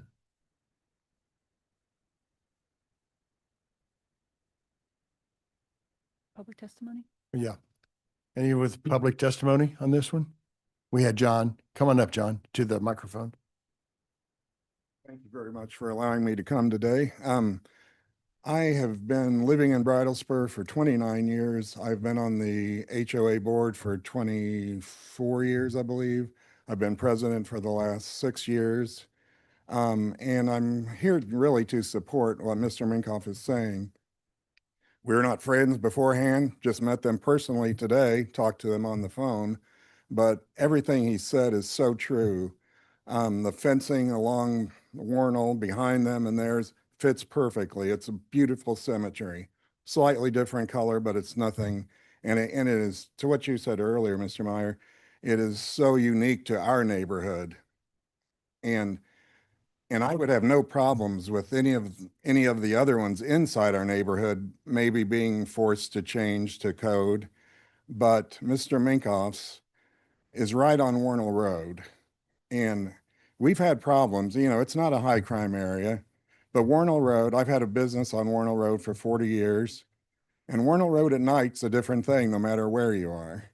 And before the Minkoffs moved in, I knew the family that lived there and they had kids.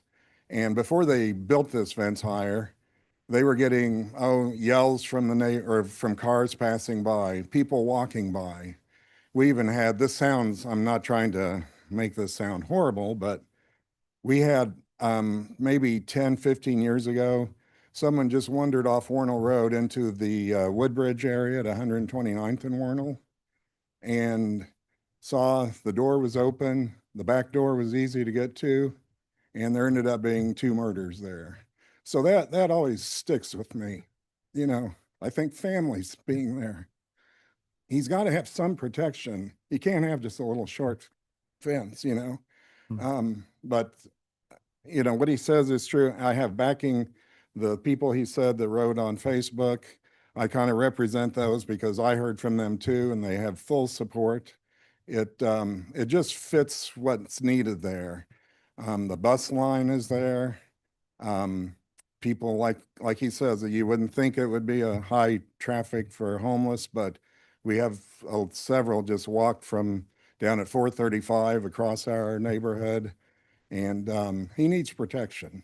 That's really the main thing I want to say. Okay. Thank you, John. Thank you. Thank you.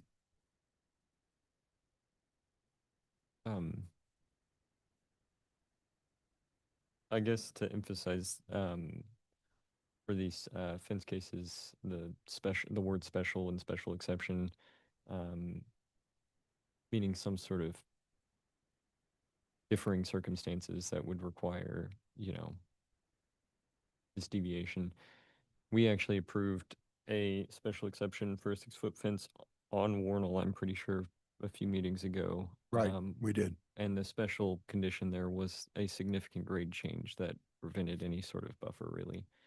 I think this bus stop being here is a special case where, you know, personally, you know, ideally there'd be lots of people using the bus. And personally, if lots of people were using the bus, I wouldn't want lots of people hanging out in my yard right in front of my door. So a little bit of buffer there I think makes sense. And yeah. I also feel like it's different since there's no sidewalks along here. Oftentimes when we're looking at fences and transparency of fences, it's as you're considering the pedestrian experience as they're walking by the fence. And this is not a spot that is designated for people to walk by because there is no sidewalk. Not that people won't still walk there, but it's not designated for that. I'll make a motion. Okay, go ahead, Mr. Hayes. On docket item 6, case 85, I move that we grant the requested special exception in accordance with site plan staff report. Second. Motion by Mr. Hayes, second by Mr. Meyer. Please call the roll. Mixdorf, Aye. Wright, Aye. Hayes, Aye. Meyer, Aye. Ebbets. Aye. The project is approved, or your exemption is approved. Thank you very much for coming. Thank you all so much for your time. I appreciate it. Thank you, John. you. All right. Thanks so much for your time. It's 10:30. We normally take a break about this time, so come back in 15 minutes. 10 minutes?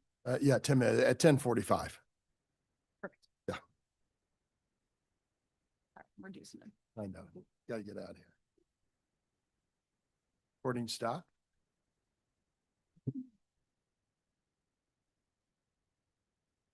No. No. Another fence case in the corner lot.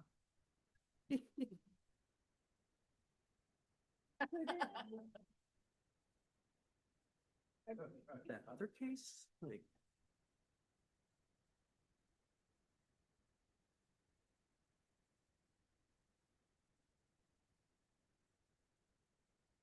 How you doing? Run hard, Dixon.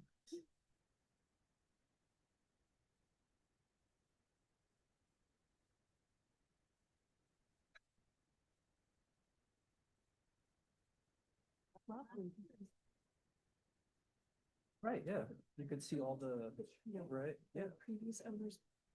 Like, that looked really good. Why would you just say that?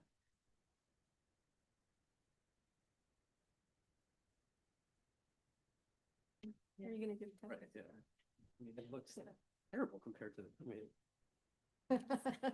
no way your property value went up on that.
Yeah, I'll stop sharing.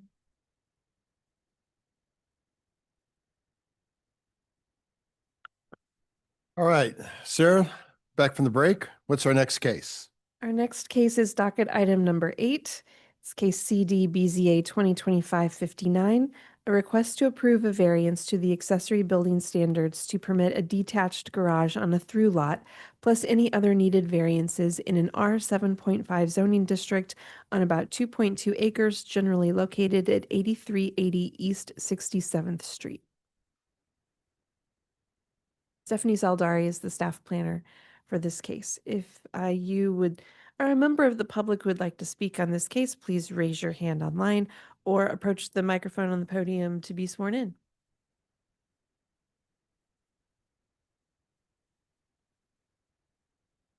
You see anyone else online? We have no hands raised online. Okay. So to the 3 people in the audience, they're going to be testifying, or 4. Oh, she went to the restroom. Okay, we'll give her a second here.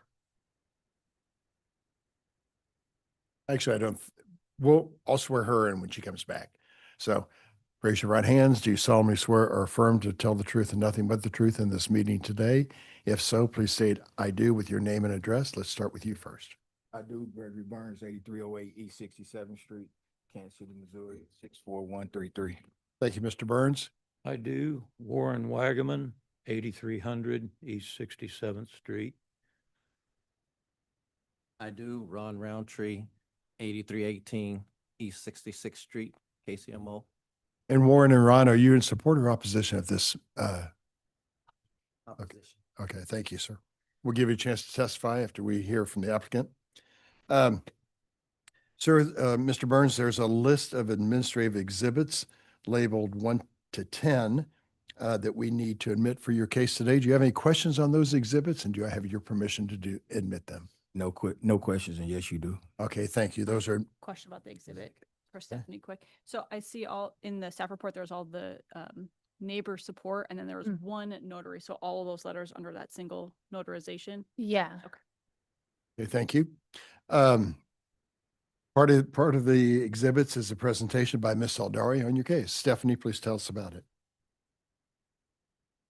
All right, we got docket item number 8, CDBCA 2025-59, located on 8308 East 67th Street, zoned R-7.5. The applicant is seeking approval of a variance to the accessory building standards to permit a detached garage on the front yard of the lot. The proposed structure will be placed behind the existing house. However, this lot is a through lot, meaning the subject site has 2 front yards, thus triggering the need for a variance. You would have heard this case back in our June 25th meeting. Stephanie, can I interrupt you? Sorry, this was a continued item. The meeting on June 25th, we have Mr. Ebbets, we have Ms. Wright, we have Mr. Ventura online. And I'm sorry, we did not reach out to you in advance. Since Mr. Gorns is absent today and Ms. Wright is absent today. Oh, it's here. No. I'm sorry, Ms. Otto, Mr. Gorns, Ms. Otto, I was looking at, has anyone else reviewed the case from the 25th? I've reviewed it. I watched most of the meeting. Okay, so we can add you to the quorum. So it'd be Ebbets, Wright, Hayes, and Ventura would be our quorum. Mr. Meyer, you haven't reviewed it. I have not, no. Okay. Are you willing to proceed with only 4 members in the quorum? Do we still have Ventura? Did he? Yes, he's online. Okay. Oh, Ebbets, our quorum then would be adding Mr. Hayes would be Ebbets, Wright, Hayes, Ventura. That's only 4 members. Yes. So with only 4 members, you'd have to get unanimous approval from all 4 of us for your case to be approved. You could not, any negative votes would cause it to fail. You can come back at the next meeting, sir, when we have the established quorum to do that. So how many? We need 5. We normally have 5 members, but with only four, and you can, with five, you could have a negative vote and your case would still be approved. I have a question. Do we have an understanding of how long this particular case was in the previous hearing? Since I was not notified of this one, I didn't watch it. But if we have enough other people to establish a quorum for docket number 9, could I go and watch? If you send me the clip, could I go and watch this particular case? I have the YouTube link up. It looks about 35 minutes for that case from the June meeting. So, again, so you normally have 5, you can get 1 negative vote and your project is approved. If you get 2 negative votes, then it denies. With only 4, if we have 1 negative vote, sir, your project will not be approved. So we give you a free pass to come back when we have 5. And that would be in 2 weeks. Or you can stay around, do it right now. Yeah, I just do it now. They already opposing it, so I'll do it now. Okay. Okay. All right. All right. So, Miss Saldari, so 1, 2, 3. And Ventura, you're there, right?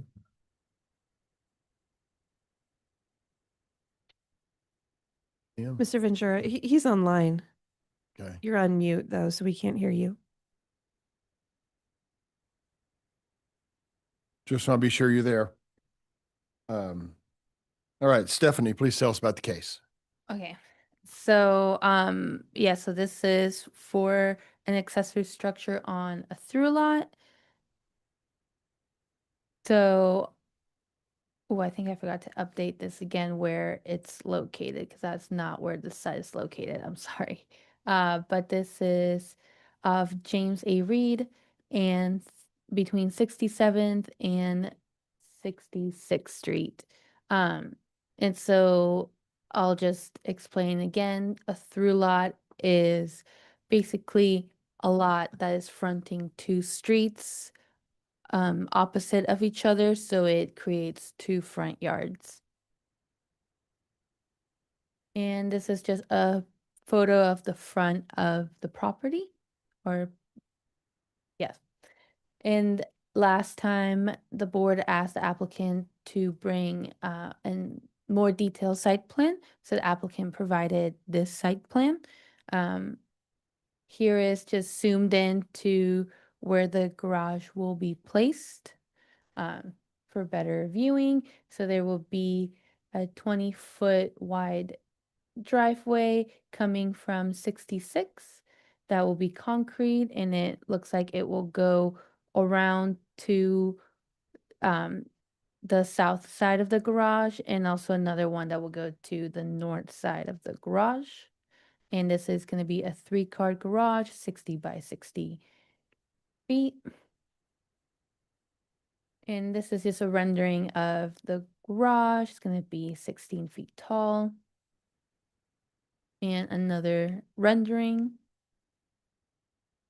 And then the applicant, Mr. Gregory, provided some photos of his vehicles that he owns that he's planning on putting inside the garage.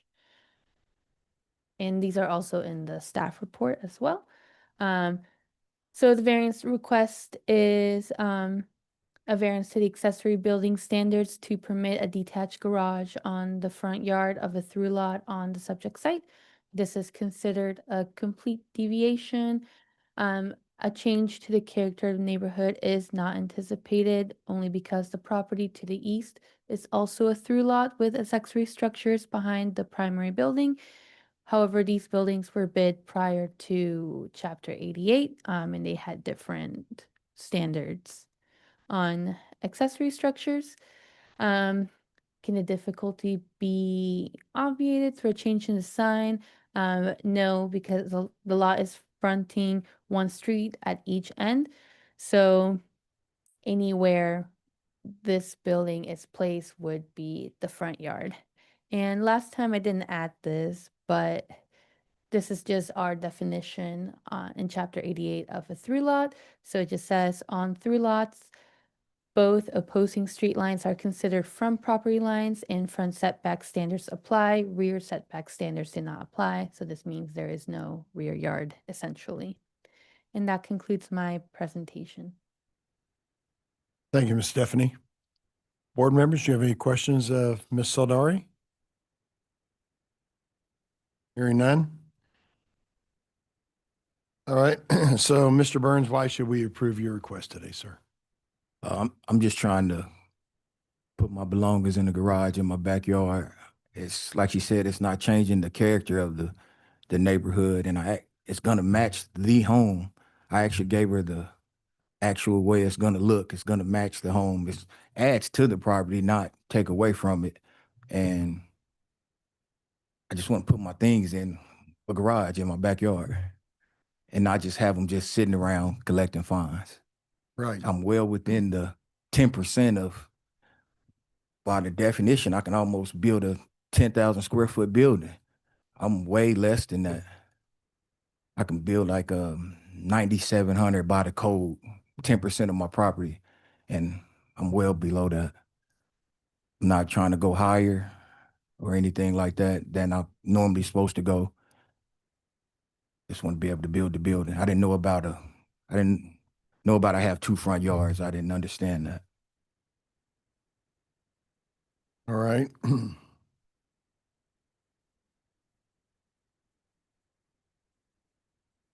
I see from the staff report, there's a lot of concern about the structure, sir.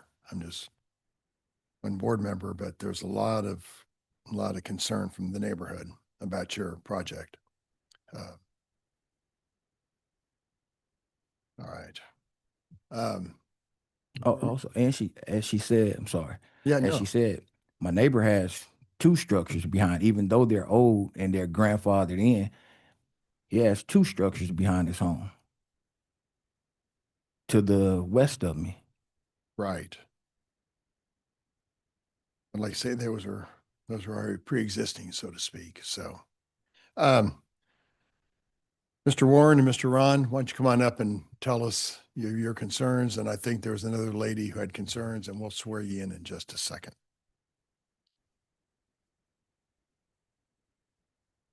Go ahead.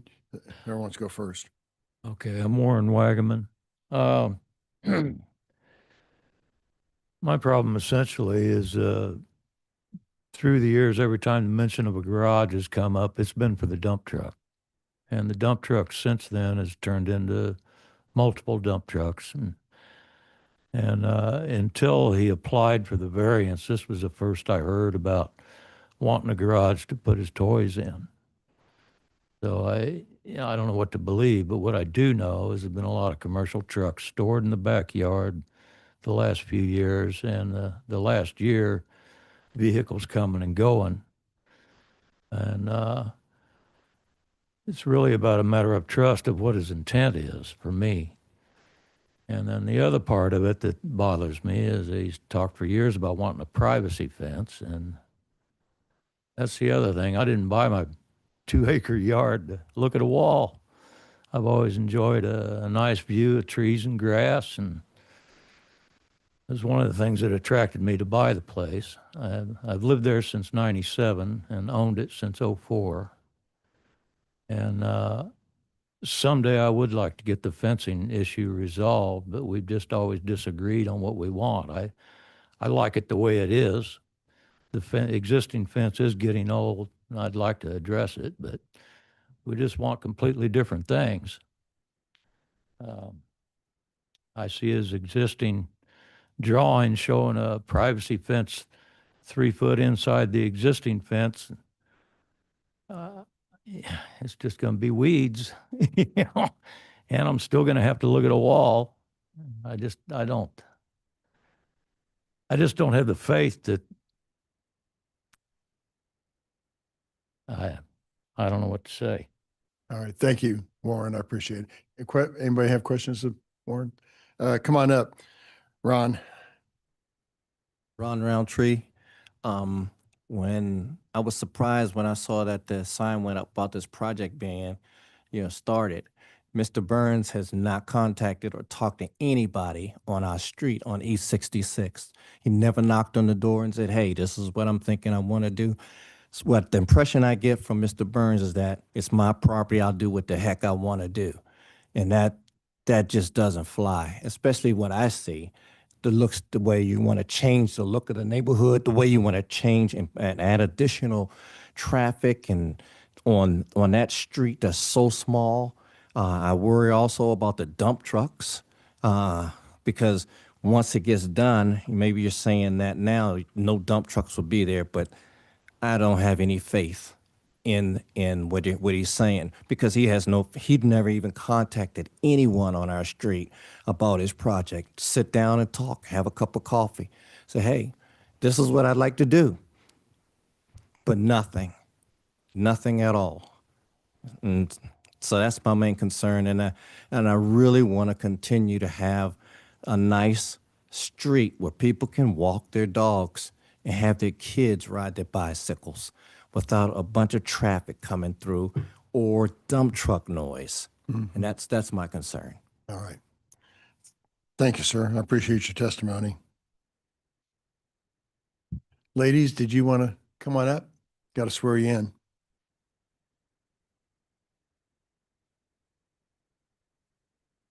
Good morning. Please raise your right hand to be sworn. Do you solemnly swear or affirm to tell the truth and nothing but the truth in this meeting today? If so, please say I do and state your name and address. Yes, I do. My name is Dauphine Sowell.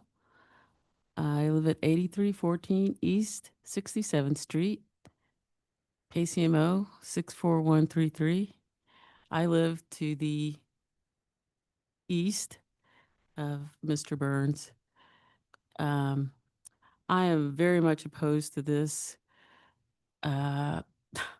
because I bought that property over 1.5 acres because of the greenery, and it's nice. I've actually cleared my property so that all the neighbors can see all the way down.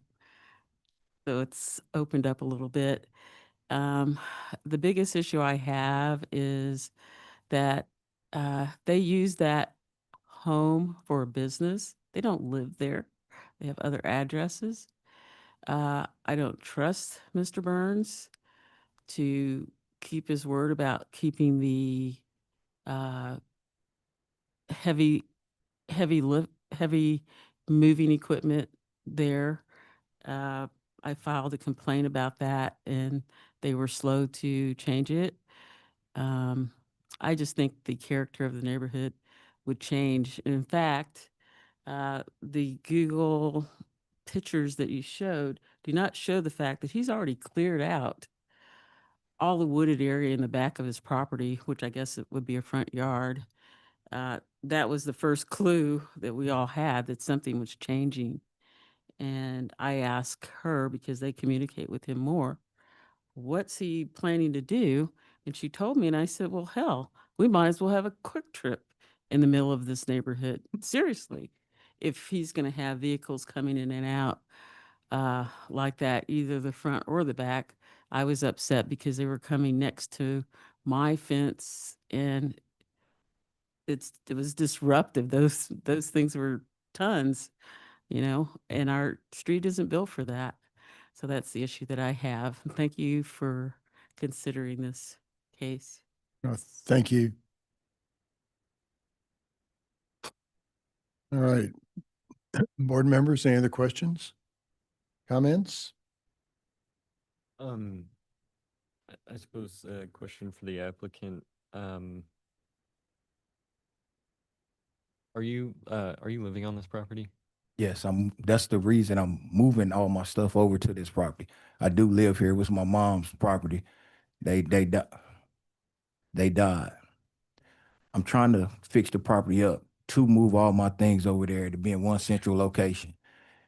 I don't run my business out of this place. I'm by law, I can have this as my address for my business. My mailing address is actually in Lee Summit for my business. I actually park my vehicles at a lot. I did have vehicles there. They complained. I moved them. I moved the trailers away from there. I'm having to pay storage for all this stuff at public storage every month. When I have my own property, I can store my things at. They don't want the trucks there. Okay, fine. That's not a problem. There's never been any of my trucks on the back end street. Never. There's no entrance to get in there. That's the reason they said I had to put a driveway there. They've always been on 67th Street. They were there. They've been gone for quite some time. But the place is not ran as a business. It's not for my business. Okay. I also heard from public testimony that there was some clearing of the vegetation. Based off of the satellite view, it appears that about a third of your lot is forested. So I was getting letters, and somebody from the city had pulled up about all the overgrowth and vegetation and dead trees. So I was getting complaints from someone about getting the spot fixed up and cleared out. When I did that, I got complaints from someone else. I couldn't win either way. Either I cleaned the place up or I let it look like a jungle. I chose to clean it up.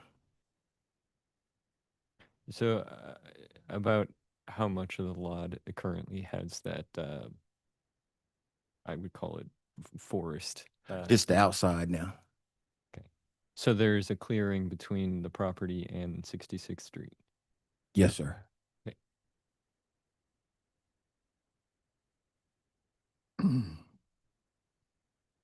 I think I might have mentioned something similar to the last case, and just kind of what my thoughts process is in understanding what exactly we're being called to vote for.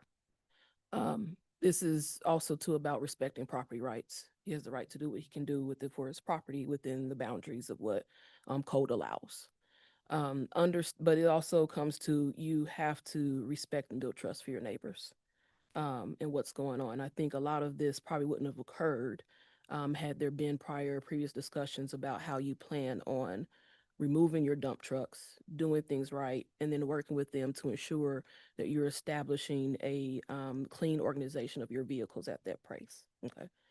And so in looking at the staff report, I do see that this is a true hardship. It's not fair to you that you live on a through lot and that you're building a garage to essentially clean up the violations of having your cars parked everywhere. Because whether you build this garage, if you don't build this garage, you're going to be paying more storage fees to park these other cars elsewhere. However, the commercial use has to stop, period. Like you cannot be doing anything commercial on this lot because it's not allowed at this place. And so if that's what your true intentions are, I don't see a problem with you building your garage because you have the right to do so. Also too, in clearing up your lot, one of the testimonies said that she cleared her lot to, improve the look of the neighborhood. And so maybe that's what you were doing as well because you were getting violations because of the overgrowth. And maybe this is making it more easier for you not to have to get those violations, as well as having the garage so you don't get violations for your vehicles because they're in storage, which is allowed. But for me though, you have to rebuild trust with your neighbors. I believe previously, when we heard this case, you had made mention that your neighbors have asked you for your services. That's what neighbors do. But you have to go back and rebuild that trust and essentially almost seek apology or something, forgiveness for disturbing the neighborhood regarding those commercial vehicles. Because I do believe they were there. I do believe that's what you were doing there. But again, that has to stop. Even with this garage, we can't have the multiple vehicles for commercial use going in and out of that facility. Like if these vehicles that you've shown on the staff report is what its true intention is, I have no problem voting for that. Yeah. I just want to say, when looking at the merits of this case, like I think there's a good case for the variance. For with a through lot like this, especially this size, it's kind of ridiculous that you can't have any sort of detached structure. And that's what this variance process is for. But it sounds like separately there's a lot of complaints about activity that's been happening on the property. We see a number of notarized testimonies in the staff report that indicates beeping at odd hours and stuff like that. Not a whole lot this board has control over that, and there's means of remediating those problems through other avenues. Whether it's code complaints for noise violations or, you know, If there's deemed commercial use on the property, then there could be a violation issued for improper use of the property. But that's all separate to what is currently in front of us on this board, which is sorry, what's your name? Mr. Burns?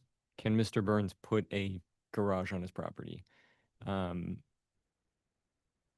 I think there's a good case for that, but that's to respect and acknowledge the concerns that the neighbors have over the activity that I'm hearing has occurred on the property. Yes, there is an open investigation from our development and compliance team for the commercial use. So, yeah, so like you said, separate from They gave the me garage. They gave me a ticket and a court date. The guy, I don't know, remember his name. He came out, got a court date. I already told him I'm plead guilty, pay my fine, and I won't have the stuff over there. My neighbors are 100% correct. I did have those there at one time. Can't lie about it. That's not what my intentions are at the moment. I just want to put my stuff up, not pay for storage. If they would have asked me and been more neighborly, I could have showed them where I parked my stuff. Could have drove them down there. It's right on 350 highway. They're not neighborly at all. I thought I had to talk to my neighbors. Miss Aldari then told me that I didn't. It wasn't required because that's what I was supposed to get, a certain percentage of it. So I never went and talked to them about it. I didn't know I had to ask my neighbor's permission to put something in the backyard. I was told I can do it at first, but then she called me back and said, no, you can't do it. You have to have a variance because you have 2 front yards. I just feel it's my property. I'm trying to clean it up. I'm way below the 10% threshold. I mean, I don't know how to build trust with them. I probably never build trust with them. We live 2 different lifestyles. So I don't know what else to say. I've said it before on contentious cases. We can do a number of different things on this board, but we can't make people be neighbors and cooperate. Yeah. But hope you can figure out how to do that. I don't know, like you said, go get coffee with them or something, sort it out. You have plenty of yard space. Do a neighborhood barbecue. Yeah. Have a barbecue. In that case, if we're ready, I'm ready to make a motion. I'm going to say one other comment to Mr. Burns. So to echo Ms. Wright, you cannot operate a business out of this residential property. Correct.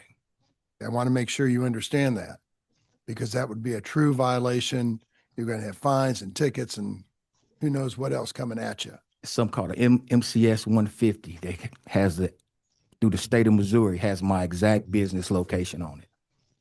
And it's not 8308 East 67th Street.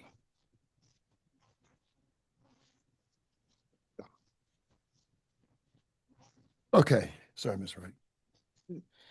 In case number 8, no, excuse me, docket item number 8, case number 59, I make a motion that we approve the variance for the accessory standards in accordance to the staff report and the site plan. Second. Motion by Ms. Wright, second by Mr. Hayes. Please call the roll. Wright, Aye. Hayes, Aye. Ventura, Aye. Ebbets. Aye. Your project is approved. Thank you. Respect your neighbors, please, sir. Thank you. Thank you.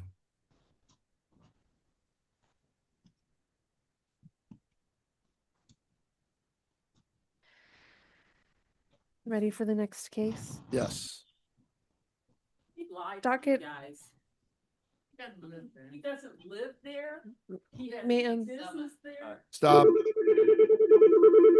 Docket item number 9 is case CD SUP 2025-21, a request to approve a major amendment to a special use permit for new tennis courts, baseball concession building, and Performing Arts Center for Oak Park High School on about 51.7 acres, generally located on the border with the city of Gladstone at the intersection of North Troost Avenue and Northeast 79th Terrace. Larissa Chomby is the staff planner for this case, and the applicant is online. Braden Taylor is going to be promoted to panelist. If you are a member of the public who would like to speak on this case, please raise your hand online or come to the microphone on the podium to be sworn in. It was Mr. Taylor, right? Yes. Sir, I need to swear you in. Please turn on your camera and microphone and raise your right hand. Do you solemnly swear or affirm to tell the truth and nothing but the truth in this meeting today? Yes. Please state your name and address for the court reporter. Braden Taylor, MKC Engineering, 11827 West 112th Street, Suite 200, Overland Park, Kansas. Thank you, sir. There's a list of administrative exhibits labeled 1 to 10 that I need to admit for your case today. Do you have any questions on those exhibits, and do I have your approval to admit them? No questions, and you have my approval. Thank you. One of those is a presentation by Ms. Chambry. Please tell us about the case. All right, good morning, Larissa Chomby, City Planning and Development, and I'll share my screen. Did not. 1 second.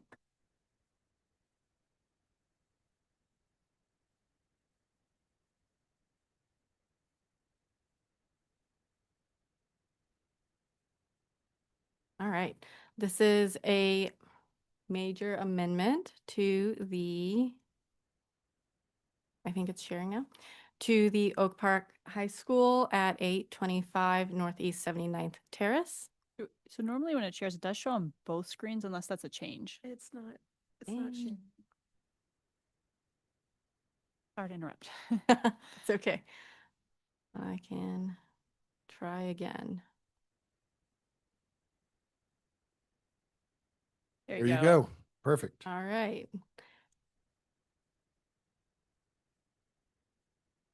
I'll share both. There you go. Okay. So again, special use permit for Oak Park High School. This is the subject site. It straddles the border with the city of Gladstone. So this dashed line you can see is the city of Gladstone just down to the south. And then the rest of the school is in the city of Kansas City city limits. The applicant is proposing a major amendment for 2 phases.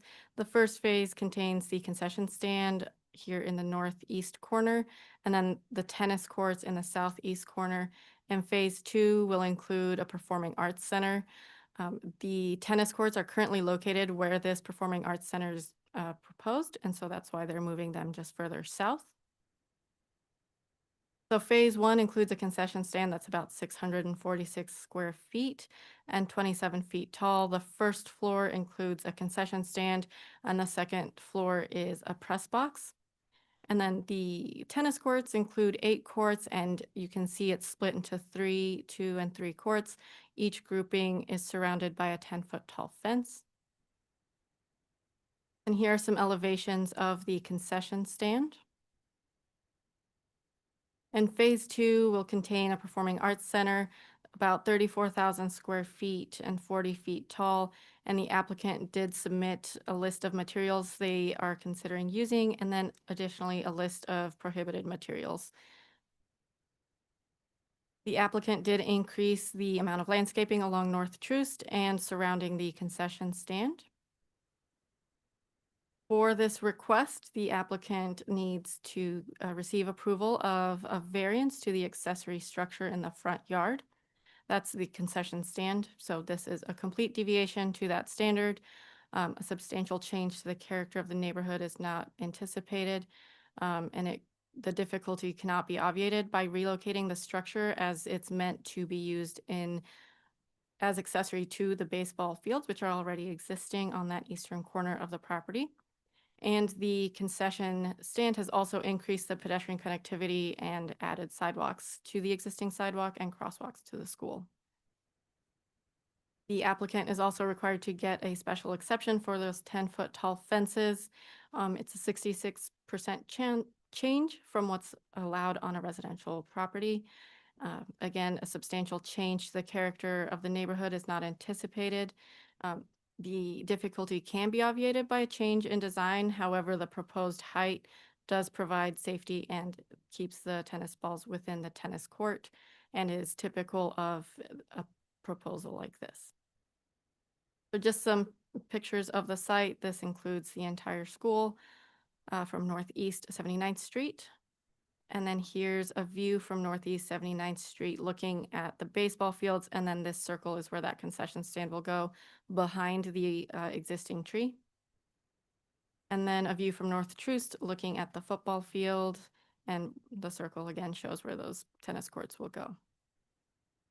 There's just one condition to remove. The applicant was asked to label the existing and proposed private fire hydrants on their utility plan sheet. Those were submitted. The correction just did not, or the condition just did not get removed in time for the staff report. And with that, the City Plan Commission did recommend approval with condition. And I can answer any questions. Thank you, Larissa. Any questions of Ms. Chamby? Just to confirm, the conditions are only the ones set forth by city planning, then there were no additional conditions by CPC. Correct. Okay. Thank you. So, Mr. Taylor, why should we approve your request today? Yeah, thank you, board, for listening to our case. I won't add too much more. Ms. Chamby's done a good job. She's been good to work with through this case and this process. Other couple things I'd add is on the tennis courts, the existing are planning to be removed in order to build that performing arts center with the phase 2. So getting the new tennis courts built is a priority to get those built and up and running so that the kids aren't out of tennis courts for that season there in the spring. And then I would add that the existing tennis courts out there right now do have a 10-foot tall fence. So we are really just coming back with that same condition. And those 8 new tennis courts, I know the 10 foots requires that special exception, but the new tennis courts are I think over 600 feet away from Troost Avenue, and there's about 20 foot of grade change. I know Ms. Chamby showed that in that one image. I think even just with the landscaping we're adding and the distance and the grade change, seeing that height of tennis court, I don't think will be that visible. And then the only other thing to add on the concession building up there near 79 Terrace, yeah, the main use for that building is just for baseball games. It'll be a concession and a restroom building. Right now, there really aren't restrooms near that baseball field, so that'll be good for fans and spectators. And then we are adding landscaping. Additionally, there was that one existing tree on the north side of the concession building, but we are adding a couple more trees and some shrubs over there to meet code and kind of screen that building, knowing that it is I forget, the accessory building kind of within the front yard there. So feel like we're meeting the intent there. And that's all I have here to answer any questions. Thank you, sir. Board members, any questions of Mr. Taylor? No neighbor opposition, I'm assuming, sir, that you've heard? No, none. We held neighborhood meeting. A couple neighbors showed up, mostly listened, and yeah, just kind of asked one question out of curiosity. Will the tennis courts be lighted? At this time, no, nothing in our SUP plans or building permit plans will have anything with light poles at this time. We'd come back in the future if the district wants to add lighting. Thank you.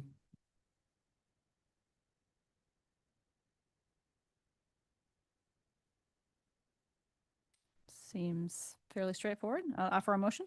Thank you.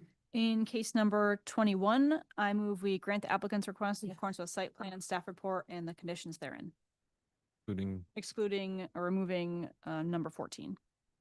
I have a motion. Do I have a second? Second. Second by Mr. Meyer. Please call the roll.